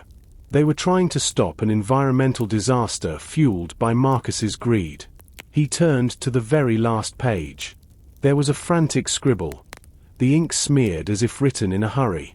If anyone finds this, the silver vein can only be neutralized by the catalyst in the inner box. The leaf key and the circle key together. Do not let Marcus find the... The sentence ended in a jagged line. Suddenly, the darkness of the room was pierced by two sharp, bright flashes of light coming from the open floor above. It was Sarah's signal. Marcus was back. Arthur froze. He heard the distant, heavy thud of the cabin's front door being kicked open. The floorboards above his head groaned under a heavy weight. He could hear Marcus's muffled voice, swearing as he found the cabin empty. "Arthur, I know you didn't leave." Marcus's voice boomed, vibrating through the wooden ceiling of the study. "I saw the light in the trees. Give me the keys, and maybe you'll walk out of this forest alive." Arthur looked around the small room. He was trapped. If he tried to climb the ladder, he would be walking right into Marcus's hands. But the study was small. Eventually, Marcus would notice the moved bookshelf or the scent of the dehumidifier. He spotted a small, ventilation grate near the ceiling of the basement.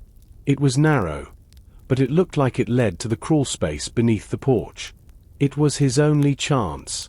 He grabbed Peter's notebook and the photograph, stuffing them into his bag. He pushed a heavy chair toward the wall to reach the grate. Above him, the sound of furniture being overturned echoed through the cabin. Marcus was getting closer to the corner with the bookshelf.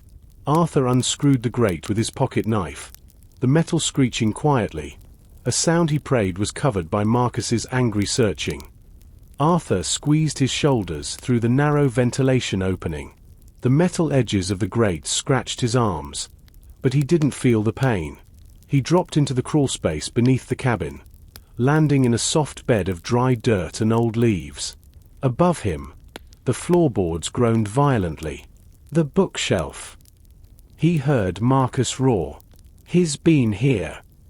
Arthur scrambled on his hands and knees through the dark, cramped space. Cobwebs brushed against his face, and the smell of damp earth was overwhelming. He could see faint slivers of moonlight peeking through the latticework under the porch. He moved toward it, his bag clattering against the wooden beams. Just as he reached the edge of the porch, he heard the heavy thud of Marcus jumping down the ladder into the study. "He's gone!" Marcus yelled, his voice echoing from underground. "He went through the vent." Arthur didn't wait. He pushed out a loose piece of the wooden lattice and rolled onto the cold grass. He stayed low, hidden by the shadow of the porch. He looked toward the tree line and saw a small, steady light. It wasn't a signal, it was Sarah, standing near the edge of the clearing, beckoning him. He ran. He didn't care about being quiet anymore. His boots thudded against the earth as he raced toward her. Behind him, he heard Marcus scramble back up from the basement and burst out the cabin's front door. "Arthur!" Marcus's voice was a jagged blade in the night. "Stop!" Arthur reached Sarah, who was already turning to lead him into the thickest part of the woods. "This way," she whispered harshly. "We have to get to the stone room before he catches his breath. If he gets there first, he'll break the seal manually, and the valley is finished." "I have the notebook." Arthur gasped as they ducked behind a wall of pines. "It says there's an inner box. The keys, the leaf and the circle. They aren't just for the door. They are for the catalyst." Sarah nodded grimly as they sprinted through the dark. "The catalyst is what neutralizes the silver vein. Peter told me it was the only way to make the element stable again. Marcus thinks he's finding a fortune, but he's just opening a cage." The great oak appeared ahead of them, its massive branches silhouetted against the moon like a giant skeleton. The wooden door in the ground was still closed, but as they approached, Arthur heard a terrifying sound from behind them. the roar of an engine. Marcus wasn't running anymore. He had reached his old, battered truck at the edge of the woods, and he was driving it straight through the underbrush, the headlights cutting through the trees like twin predatory eyes. Into the hole. Now! Sarah cried. Arthur reached the door and fumbled for the silver keys. His hands were shaking so hard he nearly dropped them. The roar of the truck grew louder, the branches of the smaller trees snapping under its weight. He jammed the leaf key into the first lock and the circle key into the second. The locks clicked open. He threw the door open. "Get down!" he yelled to Sarah. They tumbled down the stone stairs just as the blinding light of the truck's high beams washed over the great oak.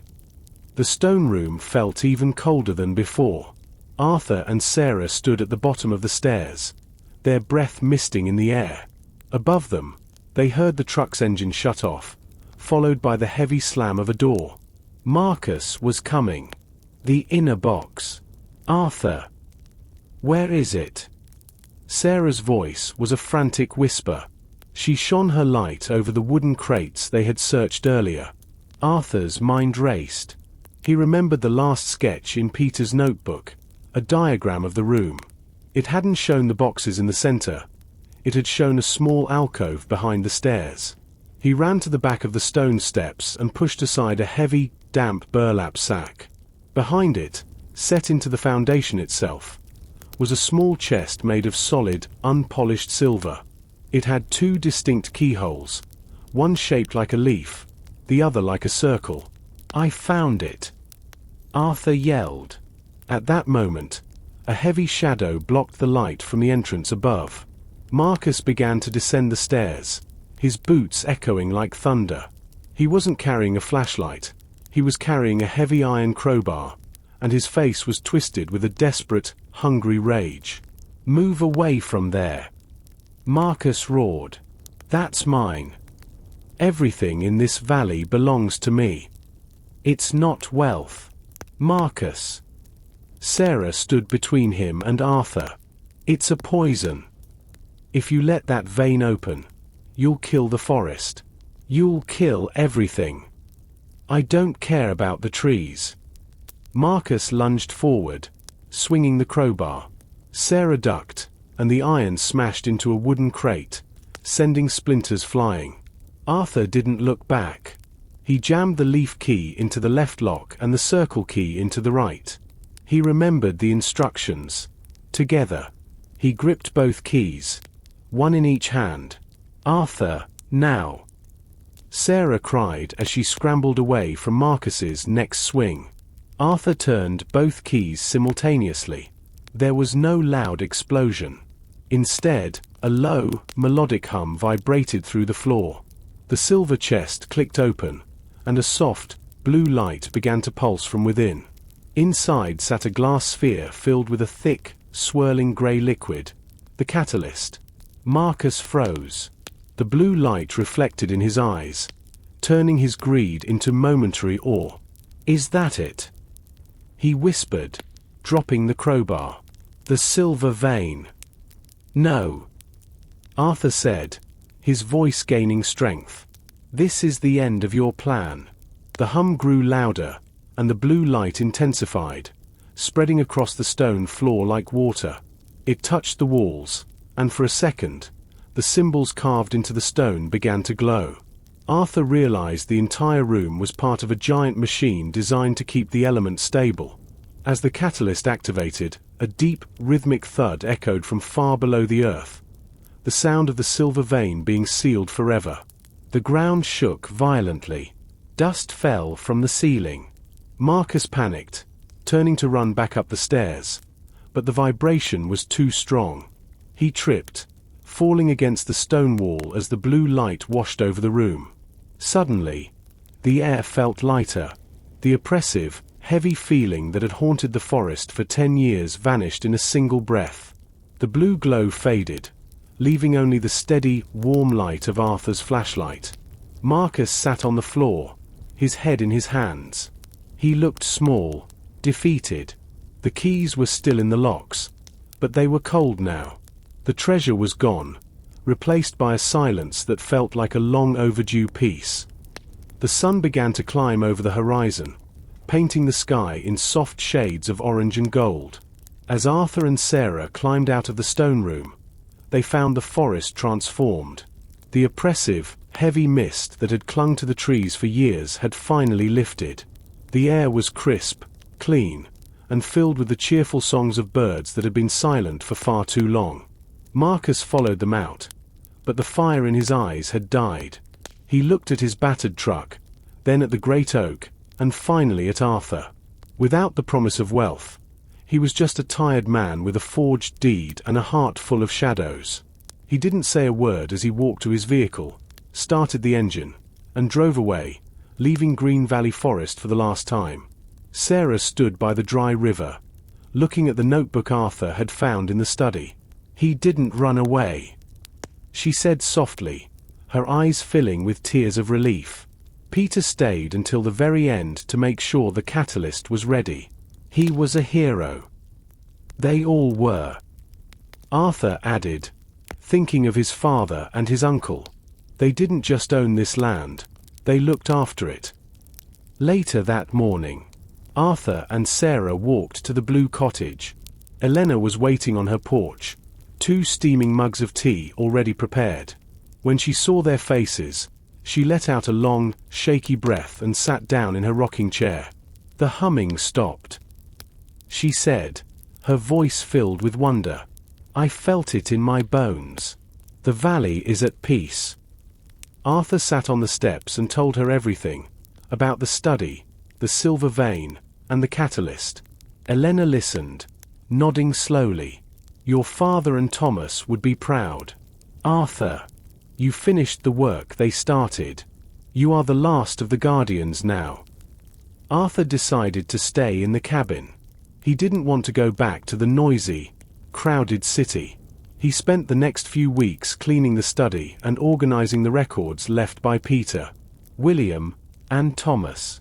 He realized that the forest still needed a protector, and he was the perfect person for the job. He made a few changes to the cabin. The bookshelf remained a secret, though he added a few of his own books to the shelves. He kept the diary on the mantel, a reminder of the man who had kept the secrets safe. He and Sarah spent their afternoons at the dry river, talking about the future and how to restore the valley's natural beauty. One evening, as Arthur sat on the porch watching the fireflies dance between the pines, he realized he wasn't afraid of the dark anymore. The forest wasn't a place of monsters or ghosts. It was a living, breathing part of his family's history. He picked up his pen and opened a fresh page in his own notebook. He didn't write about mysteries or fear. He wrote about the sunlight hitting the oak leaves and the sound of the wind through the pines. He wrote the story of a man who went looking for a cabin and found a purpose. The first week of Arthur's official guardianship was quieter than he expected, but the silence felt heavy with responsibility. Every morning, he woke up in his uncle's bed, the scent of pine and old paper filling his lungs. He would spend his hours in the study under the hearth, meticulously transcribing his father's messy geological notes into a clean, modern ledger. Sarah visited every afternoon, bringing news from the village and helping him identify the various scientific instruments left behind by Peter. The silver vein was dormant, but the equipment showed that the energy beneath the earth was still breathing, a slow, rhythmic pulse of power that kept the forest vibrant. However, the peace was shattered on a Tuesday afternoon. Arthur was on the porch, sharpening an old axe, when a sleek, black SUV pulled into the clearing.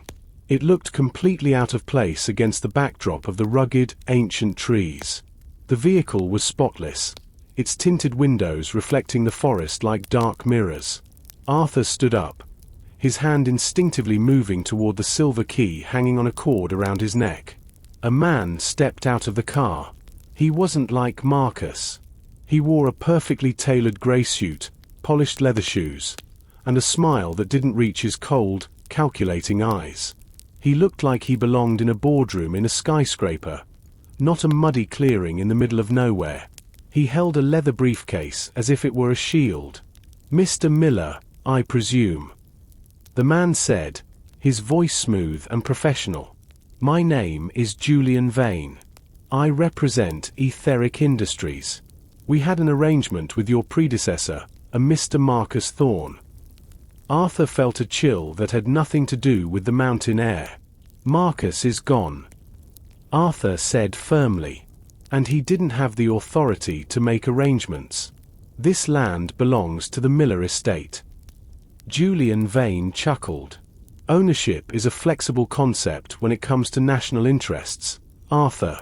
Marcus was, let's say, a local contractor.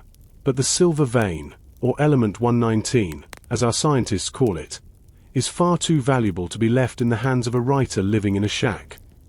Vane walked toward the porch, stopping just a few feet away. He didn't look at the trees with wonder. He looked at them as obstacles to be cleared. We know about the catalyst. We know you stabilized the vein. In a way, we should thank you.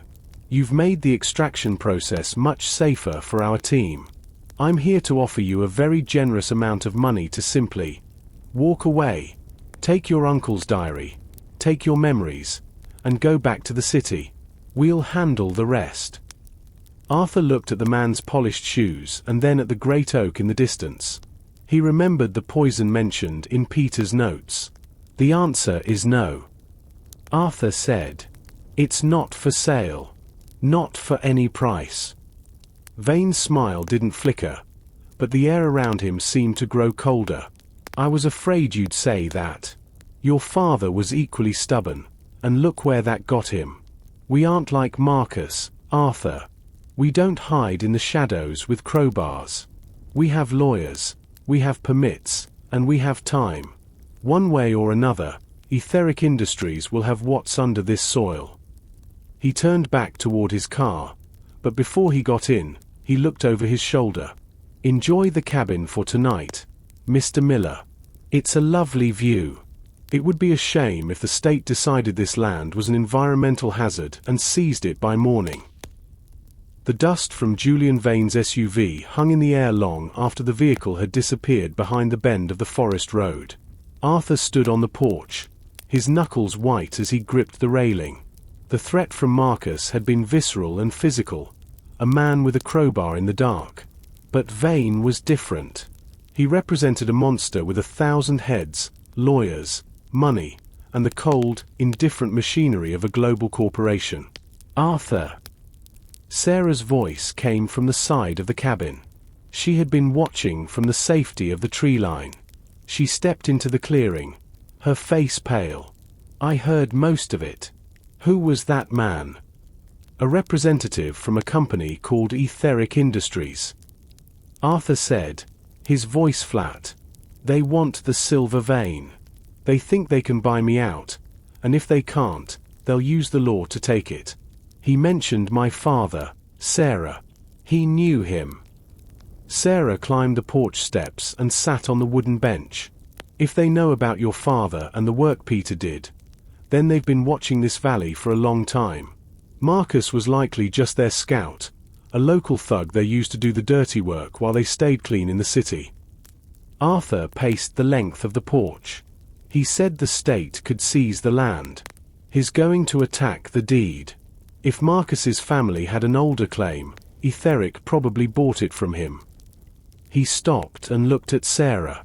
We need to go to Elena. She was part of the original team. She has to know if there are legal protections we haven't found yet. They found Elena in her garden, but she wasn't tending to her plants. She was sitting on her bench, staring at a small, rusted metal box. She looked up as they approached, her expression grim. He came to see me first, she said before Arthur could speak. Mr. Vane.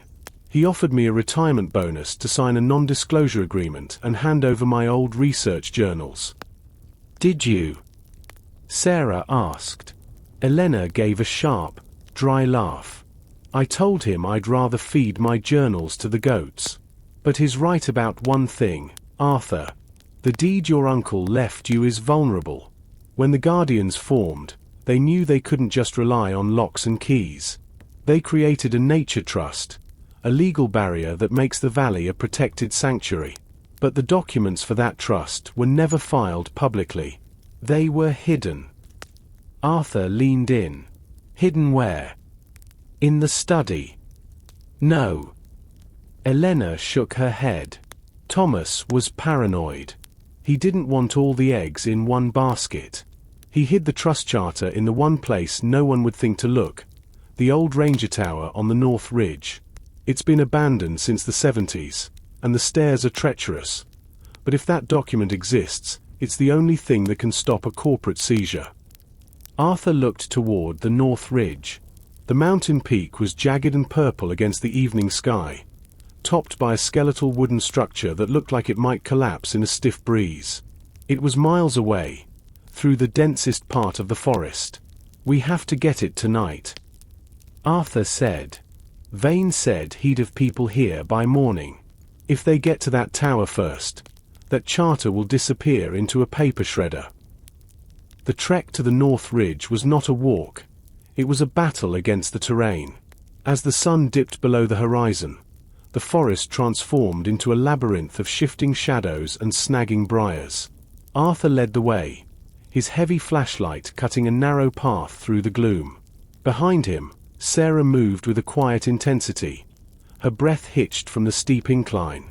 The air grew thinner and colder as they climbed, the scent of damp earth replaced by the sharp, metallic tang of pine needles and stone. Elena wasn't kidding about the terrain. Sarah whispered, pausing to wipe sweat from her brow. This path hasn't been used in decades. Look at the overgrowth. Arthur pointed his light at a series of stones that looked suspiciously like a collapsed staircase. The old rangers didn't want visitors. This was a lookout, not a tourist destination. Stay close to the rock wall. The ground on the left is mostly loose shale. The climb required total focus. Arthur felt the strain in his legs, a dull ache that reminded him of the fight with the heavy door just days ago. He thought about Julian Vane. The man's polished shoes and expensive suit were a world away from this rugged reality. Yet his influence was already strangling the valley. If they didn't find that charter, the very ground they were standing on would be stripped, mined, and discarded. The forest doesn't belong to the man with the most money. Arthur muttered to himself. It belongs to the man who knows its secrets. As they reached the halfway point of the ridge, the trees began to thin out. Huge boulders, some the size of the cabin, loomed over them like sleeping giants. The wind picked up, howling through the narrow passes and making the flashlights flicker in the hazy air. Arthur stopped to check his compass, but the needle spun erratically. The silver vein, Sarah said, noticing the spinning needle. The magnetic interference is stronger up here. We're getting closer to the core of the quartz deposits. Finally, the skeletal silhouette of the North Ridge lookout tower appeared. It stood like a ghost against the starlit sky. The wooden legs were grey and weathered, appearing more like ancient bones than structural supports. A long, winding staircase wrapped around the outside of the tower, but several of the steps were missing, leaving gaping holes that led straight down to the jagged rocks below. The tower height, approximately 60 feet. The condition, precarious, would rot evident on the lower beams. The goal, the small glass room at the very top. Arthur looked up at the swaying structure. The wind made the wood groan, a sound like a ship breaking apart at sea.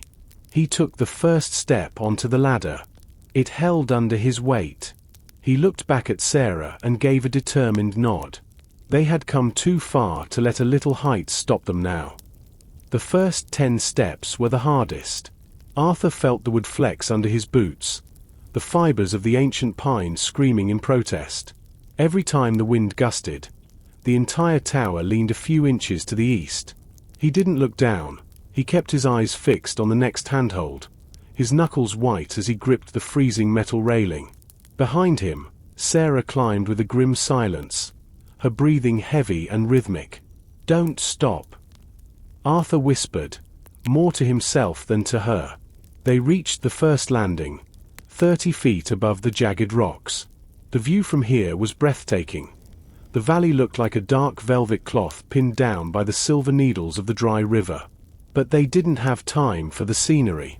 The staircase above the landing was missing a 4-foot section where the wood had simply rotted away and fallen. Arthur looked at the gap, then at the rusty iron supports that ran along the side. He would have to swing across. He grabbed a vertical support beam and tested his weight. It held, though it groaned like a dying animal. With a grunt of effort, he swung his body over the void, his boots landing on a solid plank with a resounding thud. He reached back, his arms straining as he helped Sarah across the gap. His heart was a drum in his chest, the adrenaline masking the cold. Finally, they reached the glass-walled room at the summit.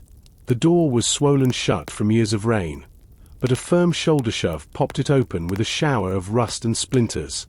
The room was tiny, filled with the smell of old ozone, dust, and bird droppings. A rusted swivel chair sat in the center, facing the valley. Arthur scanned the walls with his flashlight. Elena had said it was hidden in plain sight. He looked at the floor, the ceiling, and the small metal desk. Then, he saw it. The map table in the center of the room had a glass top. Beneath the glass was a standard topographic map of the region, but the frame of the table was unusually thick. He used his pocket knife to pry at the edge of the wood. A secret compartment clicked open with a satisfying snap. Inside sat a heavy, wax-sealed envelope. It was wrapped in thick oilcloth to protect it from the damp mountain air. Arthur pulled it out and broke the red wax seal with trembling fingers. The document. The Green Valley Nature Trust Charter. The signatures. Thomas Miller, Peter Thorne, and William Miller. The legal power. Permanent sanctuary status. Irrevocable by any corporate or private entity. We got it. Arthur breathed, a wave of intense relief washing over him. This piece of paper was the shield they needed to stop Julian Vane's lawyers. But as Sarah leaned over to look, she gasped. She wasn't looking at the document. She was looking out the glass window toward the valley floor. Far below, near the path they had just taken, 3 pairs of headlights were winding through the trees. They weren't SUVs. They were heavy construction vehicles, led by Julian Vane's black car. They aren't waiting for the morning, Sarah said, her voice trembling. They're moving in now. Arthur, they're going for the Great Oak. The descent from the North Ridge was no longer a cautious climb. It was a desperate plunge. Arthur tucked the wax-sealed charter inside his jacket, feeling the heavy paper against his chest like a suit of armor. Stay behind me, he shouted over the howling wind. Watch the gaps. They flew down the tower stairs. The wood groaned under the sudden, frantic weight. But Arthur didn't slow down. He jumped over the 4-foot gap where the steps had rotted away, his boots skidding on the landing. He reached back to catch Sarah, pulling her across with a strength born of pure adrenaline. They hit the forest floor running, their flashlights cutting erratic arcs through the trees. The roar of engines grew louder. It wasn't just the hum of a car anymore. It was the deep, rhythmic thrum of industrial diesel engines, the kind used for drilling and excavation. Julian Vane wasn't waiting for a legal battle. He was creating a done deal. If he breached the quartz layer tonight, the damage to the water table would be irreversible. Charter or no charter, they're taking the old logging road. Sarah gasped, her breath coming in ragged bursts. It leads directly to the clearing behind the Great Oak. We can cut through the Devil's Gully, Arthur said, pointing toward a steep, rocky ravine.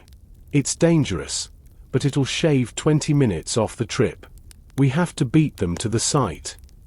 They scrambled down the side of the gully, sliding on loose shale and grabbing at saplings to keep from falling.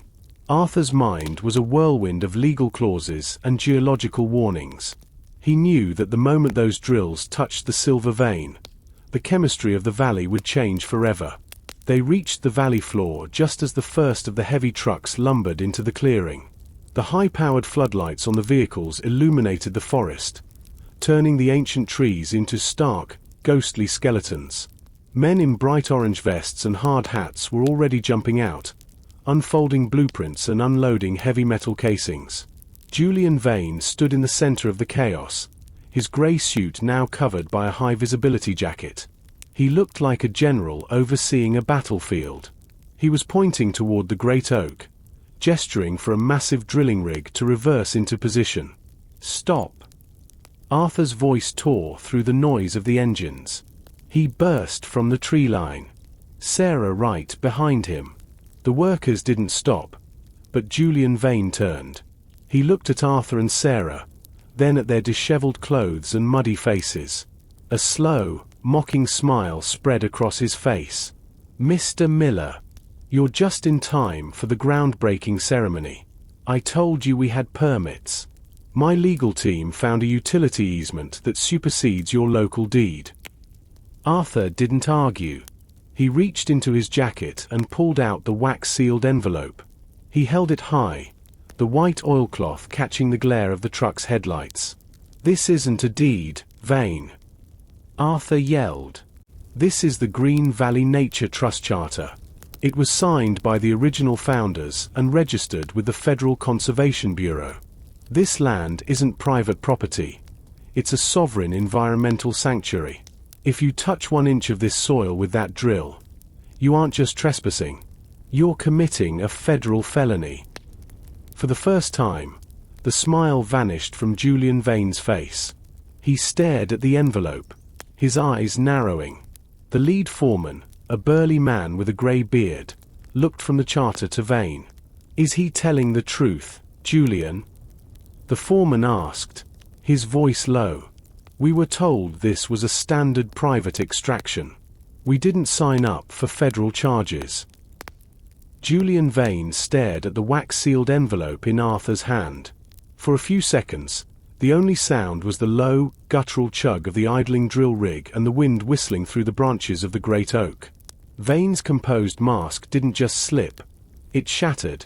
His eyes darted from the document to the foreman, then back to Arthur. He took a step forward, his polished shoes sinking into the churned mud of the clearing. "That's a bluff," Vane sneered, though his voice lacked its previous oily confidence. "That's a piece of paper from an abandoned tower. It's likely a draft, a historical curiosity at best. My legal team has vetted every inch of the public record. There is no such trust." "That's because it wasn't meant to be found by people like you," Sarah countered, stepping up beside Arthur. Her face was smudged with dirt, but her eyes were fierce. "It was registered under a private conservation act that remains sealed until a trigger event, like an unauthorized industrial intrusion. By bringing these drills here, you didn't just break the peace. You activated the law." The foreman, whose name was Miller, stepped between Vane and the rig. He was a veteran of the industry, a man who had seen enough administrative errors to know when a project was about to turn into a legal nightmare. "Julian, look at the seal," the foreman said, gesturing toward the red wax. "That's the crest of the Department of the Interior from the 1970s. If that's a federal sanctuary charter, my men are walking. I'm not losing my license over a utility easement that doesn't exist. I am paying you to drill," Vane shouted, his face turning a dark shade of red. "I have a contract. Start the engine, or you'll never work a site east of the Rockies again." Arthur didn't back down. He broke the seal and pulled out the heavy, yellowed parchment. He held it so the foreman could see the embossed gold stamp at the bottom. "You want to take that risk?" Arthur asked. "The silver vein isn't just a mineral. It's an unstable element. The charter explicitly states that any attempt to breach the quartz layer without the presence of a federal monitor is an act of environmental sabotage." Vane reached into his pocket and pulled out his phone, his thumb flying across the screen. He was likely calling his lawyers, or perhaps someone higher up. "I'll have an injunction against that document in an hour." He hissed at Arthur. "You think you've won because you climbed a tower? You're a writer, Arthur. You play with words. I play with reality. Suddenly, a new sound joined the mechanical hum of the clearing. It was a high-pitched whine, distant but approaching fast. Arthur looked toward the main forest road. A pair of blue and red lights flickered through the trees. I called the sheriff from the ridge. Sarah whispered to Arthur. And I called the State Environmental Protection Agency. They were already investigating etheric industries for a spill in the next county. They've been looking for a reason to stop these rigs. Vane's phone dropped from his hand. He looked at the approaching lights, then at the great oak, which seemed to stand taller and darker in the floodlights. The power he thought he held, the power of money and bureaucracy, was evaporating in the face of the very thing he had tried to ignore, the history of the land itself. The blue and red lights of the sheriff's cruiser cut through the harsh, artificial glare of the floodlights like a siren song of justice. Sheriff Miller stepped out of the vehicle. He was followed by two women in windbreakers marked SEPA. The air in the clearing, once thick with the smell of diesel and corporate aggression, was suddenly heavy with the weight of official authority. Julian Vane adjusted his tie, his face returning to a pale, stony mask. He attempted to regain his poise, though his hands were stuffed deep into his pockets to hide their trembling. "Sheriff, I'm glad you're here," Vane began, his voice regaining a sliver of its oily charm. "These two individuals are trespassing on a legally permitted industrial site. I have the paperwork to prove our utility easement." "Save it, Vane," Sheriff Miller interrupted, walking straight toward Arthur. He didn't even look at the briefcase Vane was trying to open. The sheriff took the wax-sealed charter from Arthur's hand with a nod of respect. "I've had a call from the state attorney's office. They've been tracking your permits for 3 weeks. Seems like those utility easements you bought from the Thorne estate were signed by people who didn't actually have the legal standing to sell them." One of the SEPA agents stepped toward the drilling rig, holding a handheld sensor. As she approached the base of the great oak, the device began to emit a steady, high-pitched chirp. She checked the digital display and looked at her colleague with a grim expression. "Mr. Vane," the agent said, her voice echoing across the clearing, "are you aware that this site sits directly atop a Class A protected quartz aquifer? Any drilling here without a Level 5 environmental impact study is a criminal violation of the 2024 Water Safety Act. You were within inches of hitting a pressurized vein." The foreman, hearing the word criminal, didn't wait for Vane's orders. He waved his arms at his crew. "Pack it up, boys. Shut 'em down. We're out of here before the fines start doubling. I'm not losing my company over a botched land grab." Arthur watched as the men began to dismantle the floodlights and roll up the thick power cables. The industrial beast was retreating, its mechanical growl replaced by the clanking of chains and the hiss of air brakes. He felt a sudden, profound exhaustion wash over him, but it was coupled with a sense of triumph so sharp it brought tears to his eyes. History isn't just written in books. Sarah whispered beside him, her hand resting on his shoulder. "It's written in the soil. And tonight, the soil won." As the trucks lumbered away, Vane was served with a temporary restraining order and a summons for a grand jury investigation. He didn't look at Arthur as he was escorted back to his SUV. He looked like a man who had finally realized that some things, like the deep, rhythmic pulse of the earth, cannot be bought, sold, or buried. By 3 a.m., the clearing was quiet again. The only lights were the soft glow of Arthur's flashlight and the fading stars. The great oak stood silent, its roots undisturbed, its secret safe once more. Arthur sat on a fallen log, the charter resting on his knees. "What now?" Sarah asked, sitting down next to him. "Now," Arthur said, looking at the dark silhouette of the cabin, "we make sure this never happens again. The charter isn't just a shield, it's a manual. We have a lot of reading to do." The walk back to the cabin felt different this time. The weight of the Nature Trust Charter in Arthur's hand wasn't a burden. It was a badge of office. Sarah walked beside him, her exhaustion evident in her slower pace, but her eyes remained bright with the adrenaline of their victory. They entered the cabin, and for the first time, the old wood didn't groan in warning. It seemed to settle, welcoming them back into its quiet embrace. Arthur didn't go to the bedroom to sleep. Instead, he walked straight to the corner of the room and pulled the secret lever behind the bookshelf. The floorboards slid open, revealing the entrance to the study. "We need to know exactly what we've committed to," Arthur said, gesturing for Sarah to follow him down the ladder. Inside the subterranean room, the air was still warm and dry.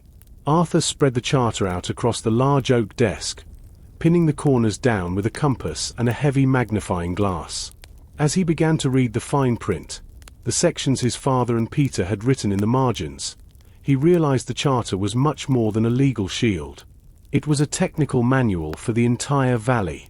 According to the documents, the Green Valley Nature Trust was founded on the 3 pillars of protection: the physical barrier, the locks, keys, and stone rooms designed to keep the silver vein physically contained, the legal shield, the charter they had just used to stop etheric industries, the ecological balance, a series of harmonic sensors hidden throughout the forest that monitored the stability of the liquid element.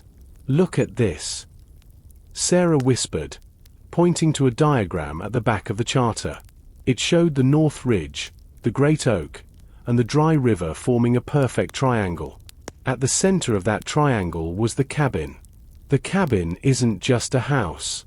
It's the control center. Arthur leafed through the pages until he found a section titled The Keeper's Ledger. It was a list of dates and signatures. His Uncle Thomas had signed it every month for 30 years. Before him, Arthur's father, William, had signed it. The last entry was dated just days before Thomas's death. Under the table of signatures, there was a small, hand-drawn map of the cabin's basement. It showed a wall behind the metal filing cabinets. Arthur walked over to the cabinets and pushed them aside with Sarah's help. Behind the steel drawers, the stone wall looked identical to the rest of the room, but there was a single brick with a small indentation, the size of a human thumb. Arthur pressed his thumb into the stone. A small hidden drawer slid out from the wall. Inside was a heavy, bound ledger with a green leather cover. "This is it," Arthur said, opening the book. "This is the actual record of the silver vein's behavior. Every time it pulsed, every time the magnetic field shifted, they recorded it here." As he turned the pages, he saw his father's handwriting from 20 years ago. "The vein is restless tonight. The quartz is vibrating at a higher frequency. We must recalibrate the Great Oak seal."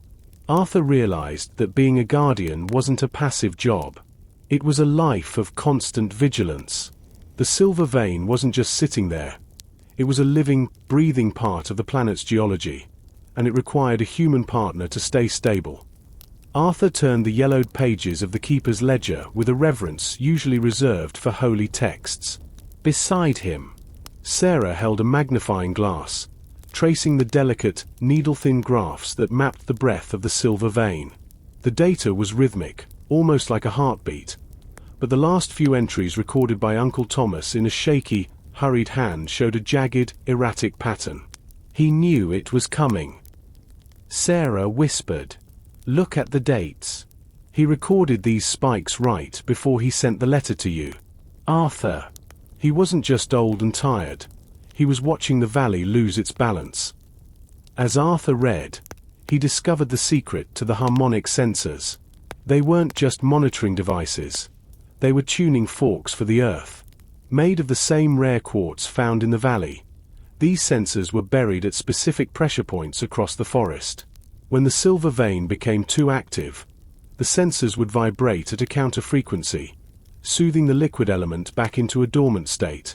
"It's like a giant instrument," Arthur realized, his fingers tracing a diagram of the triangle formed by the ridge, the oak, and the river. "And the cabin is the conductor." He looked back at the hidden wall where the ledger had been concealed. Now that the filing cabinets were moved, he noticed a series of brass dials and glass-encased needles built directly into the stone. They were dusty and dark, but as Arthur reached out to touch the central dial, a low, subsonic hum began to thrum through the floor. It wasn't the violent vibration of the drill rig. It was a deep, resonant tone that seemed to vibrate in his very marrow. The needles on the console suddenly flickered to life. One by one, they glowed with a soft, bioluminescent blue light. The ridge sensor, steady, pale blue. The river sensor, faint, flickering. The oak sensor, pulsing rapidly in a deep, angry violet. The drilling rig. Arthur said, his voice tight. Even though we stopped them, they must have fractured the upper quartz shelf. The oak sensor is overloaded. It's trying to stabilize a leak that hasn't happened yet. Suddenly, the hum changed. It became a sharp, rhythmic pulse, mimicking the sound of a heart under stress. A small glass vial on the console, previously empty, began to fill with a swirling, silver vapor. The catalyst! Sarah cried, pointing to the silver chest in the corner of the room. The ledger says that if the oak sensor turns violet, the inner box must be recalibrated manually at the site. Arthur grabbed his jacket and the ledger. He knew what he had to do. The victory at the clearing had been a legal one, but the geological battle was just beginning. The silver vein was reacting to the trauma of the heavy machinery, and if they didn't manually tune the great oak sensor, the pressure would build until the ground itself cracked open. We have to go back to the oak, Arthur said, his eyes reflecting the violet glow of the console. Now. The forest felt electric. As Arthur and Sarah sprinted toward the great oak, the very air seemed to vibrate against their skin, a sensation like the static before a massive lightning strike. The flashlight beams cut through a strange, shimmering haze that hadn't been there before, a fine, silver mist rising from the cracks in the earth. It was the breath of the vein, escaping through the microfractures left by the heavy drills. We don't have much time, Arthur shouted over the increasing hum. The sound was no longer just a noise. It was a physical pressure in his chest, a low-frequency rumble that made his teeth ache. They reached the clearing, and the sight was terrifying. The great oak was no longer dark. Its bark seemed to glow with faint, violet veins of light, as if the tree itself were being transformed into a giant conductor. The ground around its base was pulsing, the dirt shifting like the surface of a drum. Arthur knelt at the hidden door, his fingers fumbling with the silver keys. The metal was burning hot to the touch, reflecting the intense energy of the quartz below. He turned the keys, leaf to the right, circle to the left, and the door swung open. Inside the stone room, the violet light was blinding. The sensor alcove behind the stairs was emitting a high-pitched whistle that pierced through the subsonic thrum. Arthur pulled the silver chest, the catalyst, into the center of the room. The ledger said the catalyst has to be tuned to the specific frequency of the disturbance. Sarah said, her voice strained as she held her hands over her ears. Look at the dials on the chest. Arthur saw 3 small, rotating rings around the crystal sphere of the catalyst. He opened the keeper's ledger to the emergency section. His father's handwriting was clear. To stabilize a violet resonance, align the rings to the prime frequencies of the valley. 432 Hz for the ridge, 528 Hz for the river, and the variable harmonic for the oak. Arthur began to turn the first ring. He felt the vibration through the metal. As he reached the first setting, the pale blue light of the ridge sensor stopped flickering and became a steady, calming glow. He turned the second ring, and the river sensor followed suit. But the third ring, the oak, resisted. It was stuck, jammed by the sheer force of the unstable silver vein. I can't turn it. Arthur gasped, his muscles straining. The pressure is too high. Sarah knelt beside him, placing her hands over his. Together, Arthur. Like the keys. Like the guardians. Together, They threw their weight into the turn. The ring clicked into place. The effect was instantaneous. The violet light was sucked back into the catalyst sphere, replaced by a brilliant, pure white radiance. The high-pitched screaming stopped, replaced by a soft, melodic chime that echoed through the stone chamber. The silver mist outside began to settle, sinking back into the earth as the quartz layers resealed themselves under the influence of the stabilized frequency. Arthur and Sarah slumped against the stone wall, gasping for air. The silence that followed was the deepest, most peaceful silence Arthur had ever known. The heartbeat of the valley had returned to a slow, steady, and healthy rhythm. The first light of dawn was not the pale, sickly yellow of the previous days. It was a brilliant, clear gold that seemed to wash the forest clean. Arthur and Sarah emerged from the stone room under the great oak, their clothes stained with dirt and their faces lined with exhaustion. But their spirits were buoyant. The oppressive vibration that had rattled their bones for hours had vanished, replaced by the gentle rustle of leaves and the distant, melodic call of a mountain thrush. As Arthur went to close the heavy wooden door, his flashlight caught a glimmer in the bottom of the silver chest, the catalyst box. He had been so focused on the dials and the resonance that he hadn't noticed a small, recessed slot in the velvet lining. He reached in and pulled out a small, rugged digital recorder. It was caked in a thin layer of dust, but the battery indicator flickered to life when he pressed a button. "Sarah, look," Arthur whispered. They sat on the roots of the great oak, the morning sun warming their backs. Arthur pressed play. A hiss of static filled the air, followed by the sound of wind and the distant clatter of stones. Then, a voice spoke, clear, calm, and unmistakably academic. It was Peter Thorne. Entry 442. October 14th. If you are hearing this, then the resonance has been stabilized. My name is Peter Thorne, and I suspect I won't be here to see the morning. Marcus has found the lower entrance. He thinks this is a gold mine, a shortcut to a fortune. He doesn't understand that the silver vein is the lifeblood of this mountain range. It's a subterranean energy network that regulates the local climate and the purity of the water. To extract it is to kill the host. Sarah let out a small sob, her hand covering her mouth. It was the first time she had heard her brother's voice in a decade. I've programmed the catalyst to respond only to the Miller and Thorne bloodlines. Thomas and William have promised to keep the surface safe while I descend further into the quartz shelf to seal the primary fracture. If I don't return, know that the silence is the goal. The valley must remain quiet to remain alive. Sarah, if you find this, I'm sorry I couldn't come home. But the forest is home now. The recording ended with a description of a heavy metallic latch clicking shut. Arthur looked at the ground beneath the tree. Peter hadn't disappeared into thin air. He had sacrificed himself to go deeper into the earth, into the primary fracture, to ensure the silver vein stayed sealed from the inside. He was the ultimate guardian. Arthur stood up, his gaze turning toward the north ridge. The recording changed everything. It wasn't just about protecting a piece of land from a corporation. It was about maintaining a delicate, planetary balance.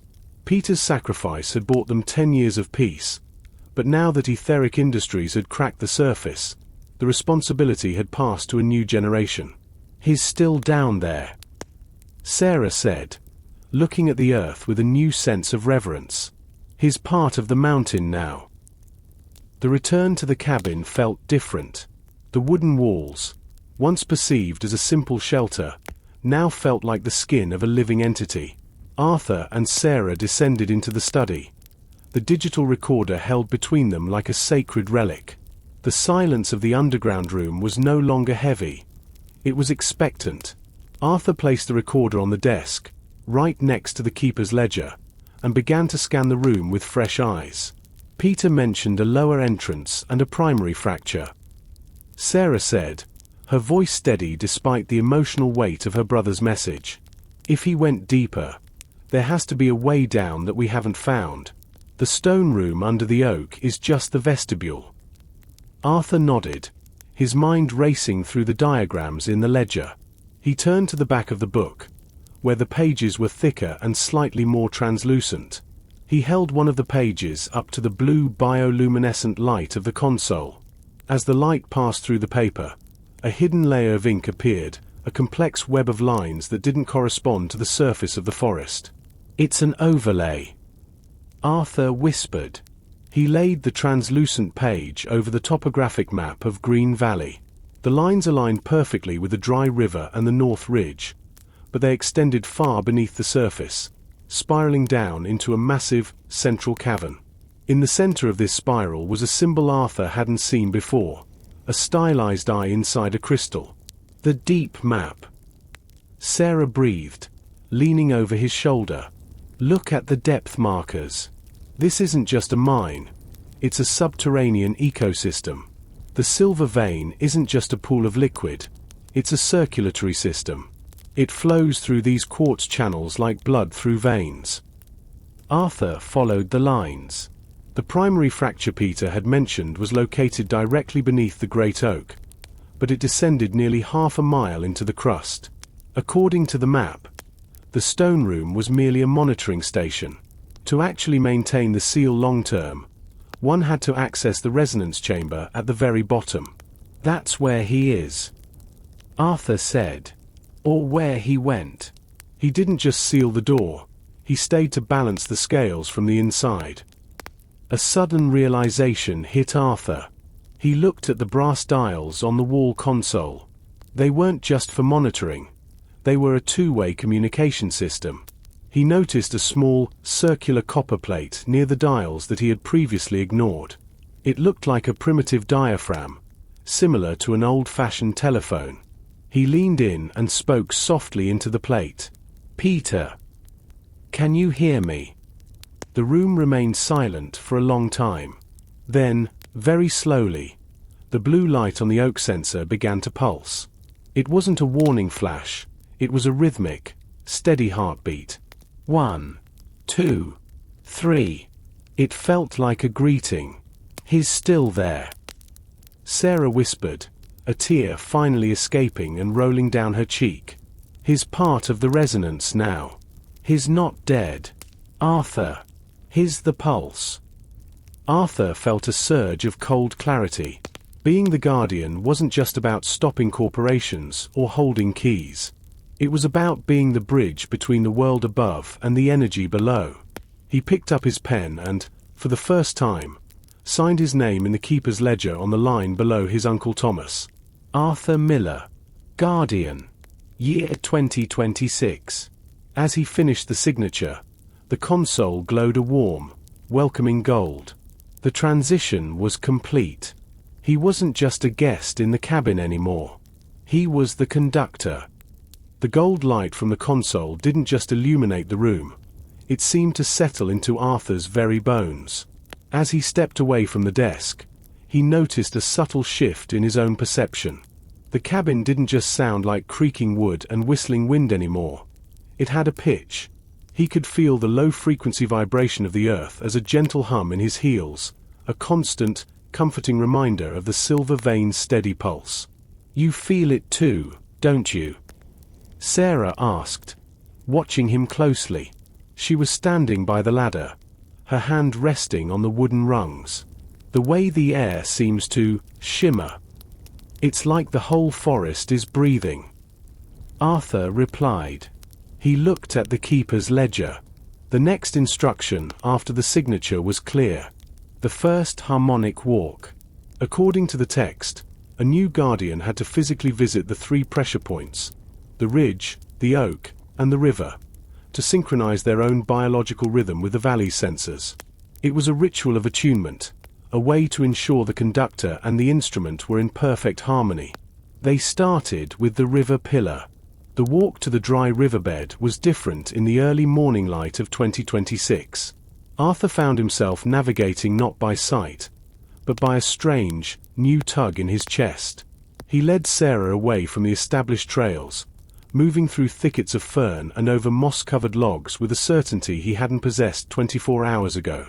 When they reached the riverbed, The sun was high enough to turn the grey stones into a blinding mosaic of white and silver. Arthur walked to a specific bend in the dry path where the quartz deposits were most visible. The map showed the eye here, Sarah said, scanning the rocks. But I don't see any sensors. Arthur knelt and closed his eyes.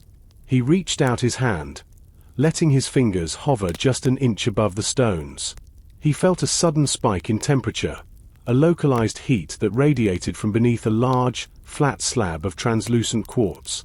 He pushed the slab aside. Beneath it lay a perfectly circular formation of crystal, about 12 inches across. It wasn't man-made. It looked like the earth had grown a lens. The quartz was clear as water, and deep inside, a series of silver filaments spiraled toward the center, forming a shape that looked exactly like a human iris. The eye of the river, Arthur whispered. As he touched the center of the crystal, a ripple of blue light surged through the filaments. The eye blinked, a flash of brilliant azure that reflected in Arthur's own eyes. For a split second, he didn't see the riverbed. He saw the world from the perspective of the water that used to flow there. He felt the weight of the mountains and the cool, dark currents of the underground aquifers. Status: synchronized. Frequency: 528 Hz. Stable. Guardian connection. Established. It recognized you, Sarah said, her voice filled with awe. Arthur stood up, feeling a surge of energy. He wasn't just a protector anymore. He was a part of the system. But as he looked downstream, toward the edge of the trust boundary, he saw something that dampened his excitement. A small, high-tech drone, bearing the discreet logo of Etheric Industries, was hovering silently just outside the legal limit. Vane hadn't given up. He had just changed his tactics. He was watching the resonance. Arthur watched the drone. It didn't move toward them. It simply hovered, a black, four-armed insect silhouetted against the bright morning sky. Its camera lens glinted as it rotated, likely capturing the heat signatures of the two people standing over the ancient quartz eye. The silence of the machine was more unnerving than the roar of the trucks had been. It felt like a clinical, detached observation, a wolf waiting for the shepherd to blink. They're measuring the field, Sarah whispered, her eyes fixed on the drone. They can't touch the land legally, but they can study the frequency from the perimeter. Vane is looking for a leak, a weakness in the resonance that he can exploit from the outside. Let him watch, Arthur said, though his jaw was tight. He doesn't understand that the resonance isn't just a signal. It's a relationship. He covered the quartz lens with the flat stone again. As the eye was obscured, the blue shimmer in the air faded, and the drone drifted slightly to the left, as if losing its lock. Arthur felt a surge of protective instinct. He wasn't just guarding a secret anymore. He was guarding a living pulse. They turned away from the river and began the long trek toward the North Ridge. This was the second stage of the harmonic walk. If the river was the eye, the ridge was the ear, the point where the valley listened to the atmospheric shifts and the cosmic radiation that influenced the silver vein stability. The climb was steeper this time, or perhaps it just felt that way because of the psychic weight Arthur was now carrying. Every step felt like he was pulling a thread of energy behind him, connecting the riverbed to the mountain peak. He could feel the North Ridge sensor, the ear, calling to him.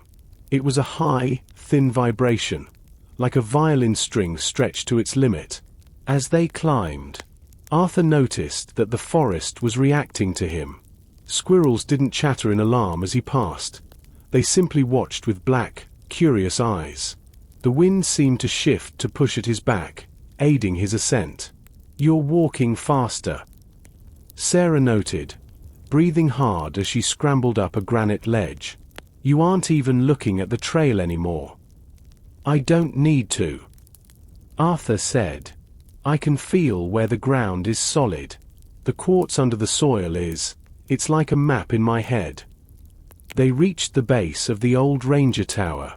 Instead of climbing the wooden stairs this time, Arthur walked to the massive stone foundation. He circled the base until he found a small, natural cleft in the rock, hidden behind a curtain of pale green lichen. He reached inside, his fingers brushing against something that felt like cold glass. He pulled back the lichen to reveal a set of quartz chimes, long, thin crystals hanging within a natural stone resonance chamber. They didn't move in the wind, but they hummed. The ear of the ridge. A cluster of 5 vertical quartz pillars. The sound. A perfect, crystalline A-flat that resonated in the skull. The purpose. Atmospheric synchronization. Arthur reached out and struck the central crystal gently with his knuckle. The sound that erupted was not a chime, but a roar of pure, harmonic energy that echoed across the entire valley. In the distance, the etheric drone wobbled, its electronic stabilizers momentarily overwhelmed by the sheer power of the frequency. Arthur closed his eyes, his hands resting on the cold pillars. He felt the cold air of the upper atmosphere, the weight of the clouds, and the distant, turning gears of the weather. Status. Synchronized. Frequency. 432 Hz. Vibrant. Guardian connection. Reinforced. He felt a sudden, sharp connection to the third point. The Great Oak. The walk was almost complete. The descent from the North Ridge felt less like a hike and more like a fall into a dream. Arthur moved with a fluidity that bordered on the supernatural, his boots finding purchase on loose shale and slick pine needles without a single slip. He could feel the third and final pressure point calling to him from the center of the valley. If the river was the eye and the ridge was the ear, the Great Oak was the heart. It was the central processing unit where the visual and auditory data of the valley were translated into the rhythmic pulse of the silver vein. "Arthur, wait up!" Sarah called out, her voice echoing through the thinning trees. She was a capable hiker, but she couldn't keep up with the strange, rhythmic pace Arthur had adopted. He stopped near a cluster of ancient ferns, his chest heaving not from exertion, but from the sheer volume of sensory input. "I can hear the oak, Sarah," Arthur said, his eyes wide. "It's not just a hum anymore. It's a beat. It's the same rhythm I felt in the study, but it's louder, more urgent." They reached the clearing of the Great Oak just as the sun hit its zenith. The tree stood like a silent titan, its shadow stretching across the grass like long, dark fingers. The violet glow from the previous night had faded into a deep, healthy emerald, but the air around the trunk vibrated with a visible distortion, like heat rising from asphalt. Arthur approached the hidden door in the ground. He didn't need the silver keys this time. As he stood over the entrance, the locks clicked open of their own accord, sensing the harmonic frequency now radiating from his own body. He descended the stone stairs, Sarah following close behind, her hand on his shoulder as if to keep him grounded to the physical world. The stone room was filled with a soft, pulsing light that matched the rhythm of a resting heartbeat. Arthur walked past the crates and the catalyst chest, straight to the central pillar of the room, a column of raw, unpolished quartz that ran from the floor to the ceiling. This was the heart of the oak. The heart sensor, a vertical quartz conduit, 6 feet in diameter. The light, a rhythmic, golden white pulse. The sensation, a feeling of immense weight and infinite lightness. Arthur placed both hands on the quartz pillar. The moment his skin touched the stone, the world outside the room ceased to exist. He wasn't just Arthur Miller, the writer from the city. He was the valley itself. He felt the cold rush of the underground aquifers, the slow growth of the deep roots, and the ancient, tectonic pressure of the silver vein. He saw the drone hovering at the perimeter, its electronic sensors struggling to make sense of the sudden surge in localized gravity. The conductor does not lead the music. A voice seemed to whisper in his mind, a memory of his father's voice, or perhaps the resonance itself. The conductor is the music. The synchronization was violent and beautiful. A surge of white light erupted from the pillar, passing through Arthur and out into the walls of the stone room. On the console, the final needle, The oak sensor snapped into a steady, glowing vertical position. Status: fully synchronized.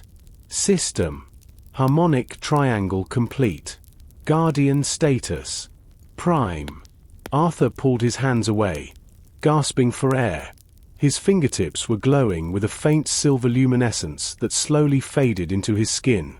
He looked at Sarah, who was staring at him with a mixture of fear and wonder. "It's done," Arthur whispered. "The network is back online." But as the resonance settled, a sharp, electronic beep echoed from the console. It wasn't a sound of the forest. It was a signal from the outside. A small screen on the dashboard, one Arthur hadn't noticed before, flickered to life. It showed a map of the valley, but a new red was blinking rapidly at the very edge of the north ridge. Something just crossed the perimeter, Sarah said, pointing at the screen. "And it's not a drone. It's something much heavier." The red on the console didn't just blink. It pulsed with a jagged, aggressive frequency that made Arthur's vision blur. He gripped the edge of the stone desk, feeling a sharp, localized ache in his skull that mirrored the location of the north ridge on the map. The synchronization was a double-edged sword. He could feel the valley's health, but he could also feel its wounds. "It's a mobile seismic vibrator," Sarah said, her fingers flying across the console's auxiliary buttons. She had spent enough time around her brother's technical manuals to recognize the signature. Mining companies use them to map deep strata, but Vane is overclocking it. He's not mapping, he's hammering. He's trying to shatter the quartz shelf from the outside. Arthur groaned, rubbing his temples. If he can create enough microfractures, the silver vein will lose its pressure. It'll leak into the surrounding soil, and once it's out of the veins, the Trust Charter's liquid element protections are harder to enforce. He'll call it an environmental cleanup and seize the land to remediate it. The cabin floor began to vibrate, a rhythmic, heavy thump that was felt more in the gut than heard in the ears. It was a low-frequency assault, a mechanical heartbeat designed to tear the natural resonance of the valley apart. "We have to get back to the ear," Arthur said, his voice dropping an octave as he fought to stay balanced. "If he shatters the north ridge pillars, the whole triangle collapses. The heart and the eye won't be enough to hold the pressure." They scrambled out of the stone room, the great oak groaning above them as its roots vibrated in the soil. Outside, the forest was in chaos. Birds were flitting blindly through the canopy, and the silver mist they had suppressed earlier was beginning to seep from the ground again. Thinner this time, but more widespread. As they raced toward the north ridge, the thump grew louder. It was coming from the very edge of the trust boundary, a narrow strip of land where the old logging road met the county line. Julian Vane had found the one spot where he could legally park his machinery while still inflicting maximum damage on the sanctuary. They reached the overlook just as the sun began to dip, casting long, distorted shadows across the ridge. Below them, a massive, 12-wheeled industrial vehicle was parked on the gravel road. A heavy steel plate was pressed against the earth, vibrating with such force that the surrounding trees were shedding their leaves in a frantic, artificial autumn. Julian Vane stood on the roof of the vehicle, holding a tablet and wearing noise-cancelling headphones. He looked like a man conducting a symphony of destruction. He saw Arthur and Sarah on the ridge above and waved, a slow, mocking gesture of triumph. "He thinks he's safe because he's behind a white line," Sarah yelled over the roar of the vibrator. "He's not," Arthur replied. He didn't head for the vehicle. Instead, he ran toward the lichen-covered cleft where the ear of the ridge was hidden. "He's fighting the mountain with a machine. I'm going to give the mountain a voice." Arthur reached the quartz chimes. They were vibrating so violently they looked blurred. He didn't strike them this time. He knelt and placed his forehead against the central pillar, closing his eyes and reaching deep into the connection he had forged during the harmonic walk. "Peter," Arthur whispered into the stone. "I need the counter-resonance. Now." The contact with the quartz was like touching a live wire, But instead of electricity, it was pure, unadulterated information. Arthur didn't just hear the mountain. He was the mountain. He felt the seismic hammer of Vane's machine as a series of bruising blows against his own ribs. Every thump sent a hairline fracture through the mental map of the valley he now carried. "Arthur! Your hands!" Sarah's voice sounded miles away, distorted by the local gravitational warp. Arthur looked down. His fingers, pressed tight against the quartz chimes, were beginning to glow with a fierce, oscillating silver light. He wasn't just receiving the vibration anymore. He was absorbing it, acting as a human bridge between the mechanical assault and the deep, ancient reservoirs of the silver vein. Neutralize the threat by reflecting the intent. A thought surfaced, resonant and calm. It wasn't exactly a voice, but a pattern of energy that felt like Peter. Arthur took a deep, ragged breath. He didn't fight the mechanical rhythm of the vibrator. Instead, he timed his own pulse to match it. He waited for the exact millisecond of the next thump, and at the moment of impact, he pushed back. He visualized the energy flowing from the heart of the oak and the eye of the river, funneling it through his arms and into the ear of the ridge. The result was a harmonic feedback loop. The quartz chimes didn't just ring, they screamed. A wave of visible, distorted air erupted from the cleft in the rock. It wasn't a sound that traveled through the air. It was a kinetic pulse that traveled through the earth itself. The silver light shot down the ridge, following the path of the seismic waves directly back to their source. Down on the logging road, the massive 12-wheeled vehicle shuddered. The heavy steel plate, designed to send vibrations into the ground, suddenly jumped 6 inches off the gravel. The reaction. A high-pitched, metallic whine emerged from the machine's engine. The overload. The computer screens on Vane's tablet flickered, turned bright violet, and then went black. The result. The seismic vibrator's internal stabilizers shattered under the weight of its own reflected energy. Julian Vane scrambled off the roof of the vehicle just as a plume of white smoke erupted from the hydraulic system. The machine gave one final, pathetic clank and fell silent. Its expensive internal components fused into a useless lump of steel. Arthur slumped back, his forehead dripping with sweat. The silence that followed was deafening. The silver glow in his skin receded, leaving behind a dull ache and a strange sense of emptiness. "You did it," Sarah whispered, reaching out to steady him. "The machine, it's dead." Arthur looked down the ridge. Vane was standing in the road, staring up at the north ridge with a look of pure, uncomprehending horror. He wasn't looking at a man. He was looking at a force of nature he couldn't quantify with a spreadsheet or buy with a bribe. But the victory felt heavy. As the dust settled, Arthur felt a new, sharper pain in his chest. It wasn't from the machine. He turned his gaze toward the great oak in the center of the valley. The emerald glow he had seen earlier was flickering. The feedback. Arthur gasped, clutching his side. "It wasn't free, Sarah. I used the oak's reservoir to hit him back. We've drained the heart." The map in his head showed a darkening center. The silver vein was stable, but the Guardian's primary anchor, the great oak, was beginning to dim. The descent from the north ridge was no longer a glide. It was a crawl. Arthur's connection to the valley, once a source of boundless energy, now felt like a lead weight dragging him toward the earth. His skin was pale, and a faint metallic taste, the flavor of the silver vein, coated his tongue. Every time his heart beat, he felt a corresponding, weakened thud from the direction of the great oak. "Arthur, stay with me," Sarah urged, her arm hooked firmly under his as they stumbled into the central clearing. The great oak looked withered.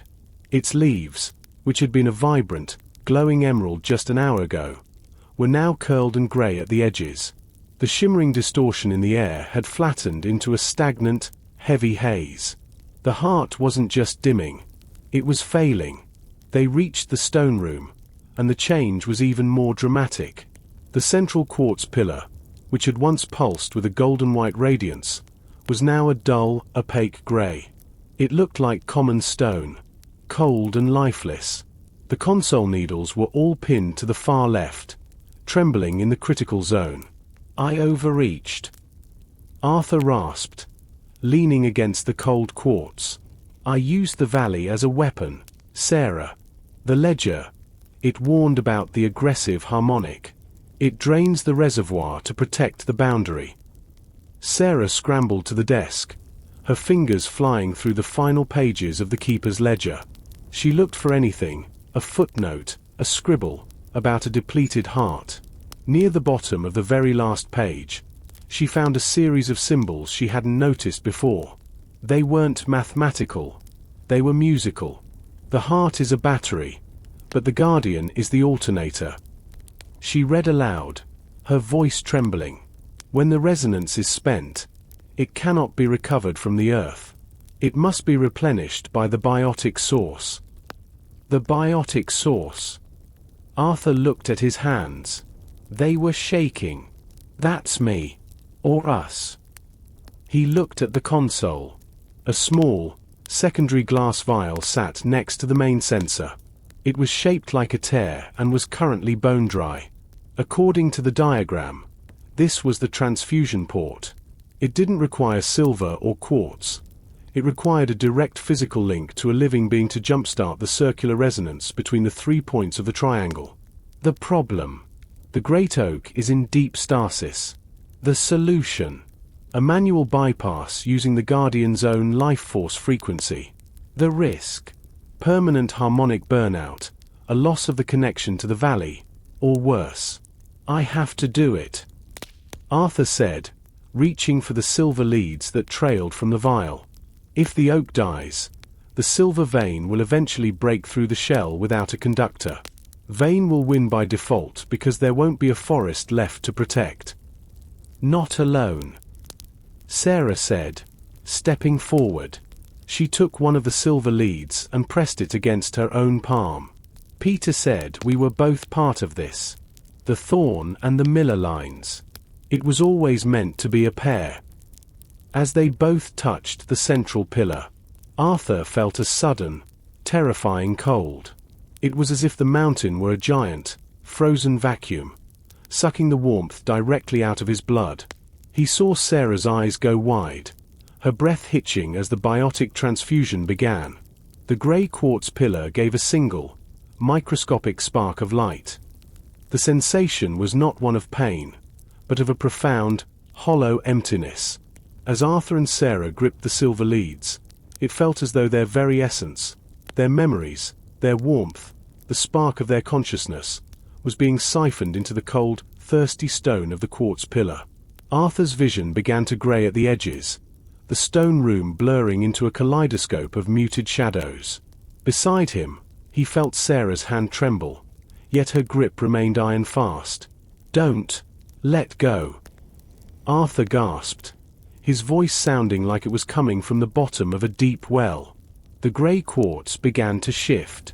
It didn't just glow, it became translucent. Within the depths of the 6-foot-wide conduit, a microscopic swirl of silver liquid appeared. It was the catalyst responding to their biotic input, dancing in a frantic, desperate spiral.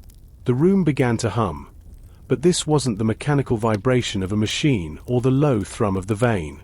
It was a chord, a perfect, resonant harmony of two human lives interlacing with the ancient geology of the valley. Suddenly, the grey stone shattered, not physically, but visually. The opacity broke apart like a cloud bank hit by the sun.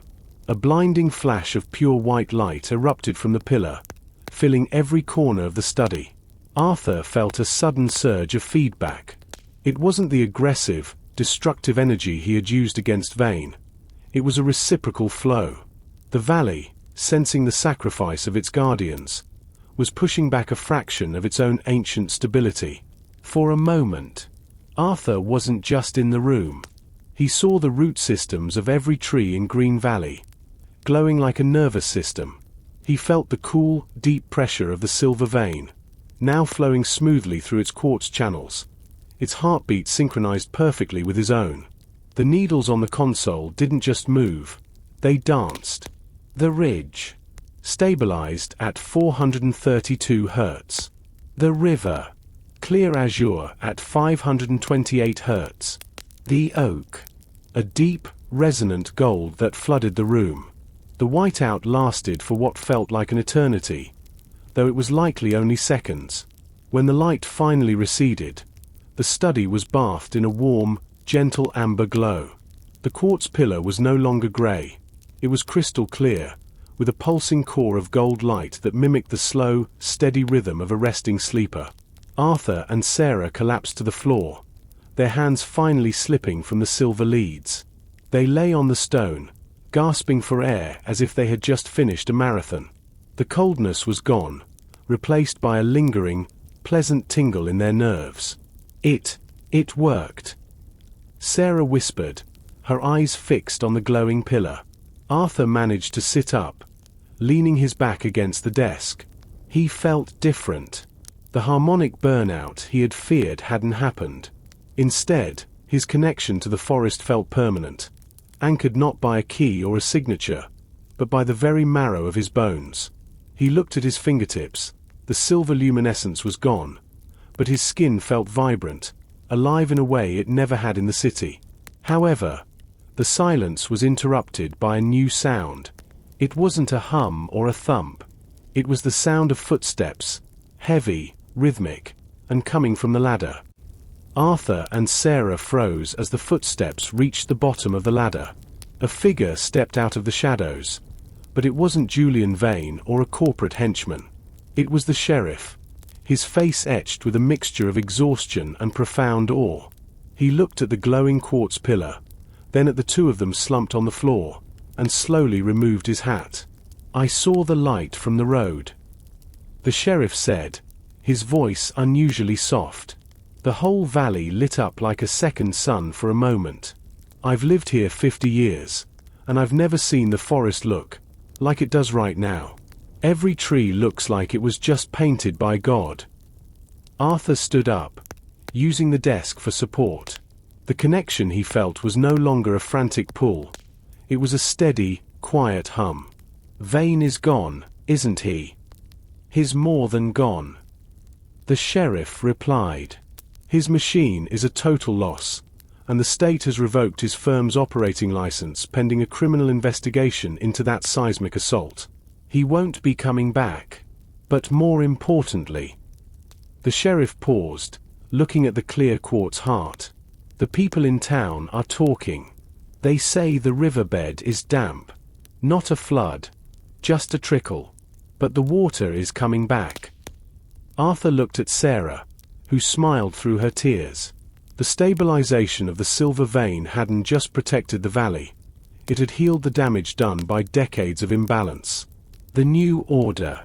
Over the next few months, Green Valley underwent a quiet revolution. The trust. Arthur and Sarah officially registered the charter, but with a new clause. The Miller and Thorne families would act as co-custodians in perpetuity. The cabin. It was no longer just a hideout. Arthur converted the upper floor into a research station where he and Sarah began documenting the unique harmonic ecology of the region. The village. The townspeople, once suspicious of the Mad Millers, now looked to the Great Oak as a symbol of their home's resilience. Arthur found himself spending less time writing fiction and more time writing the true history of the Earth. He realized that his father and Uncle Thomas hadn't been hiding from the world. They had been waiting for someone who could understand the music of the spheres. The final entry.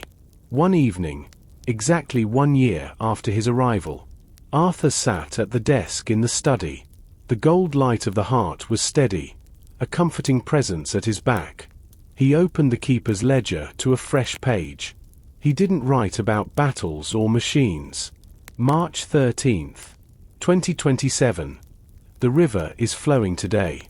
The resonance is a perfect, quiet 432 Hz.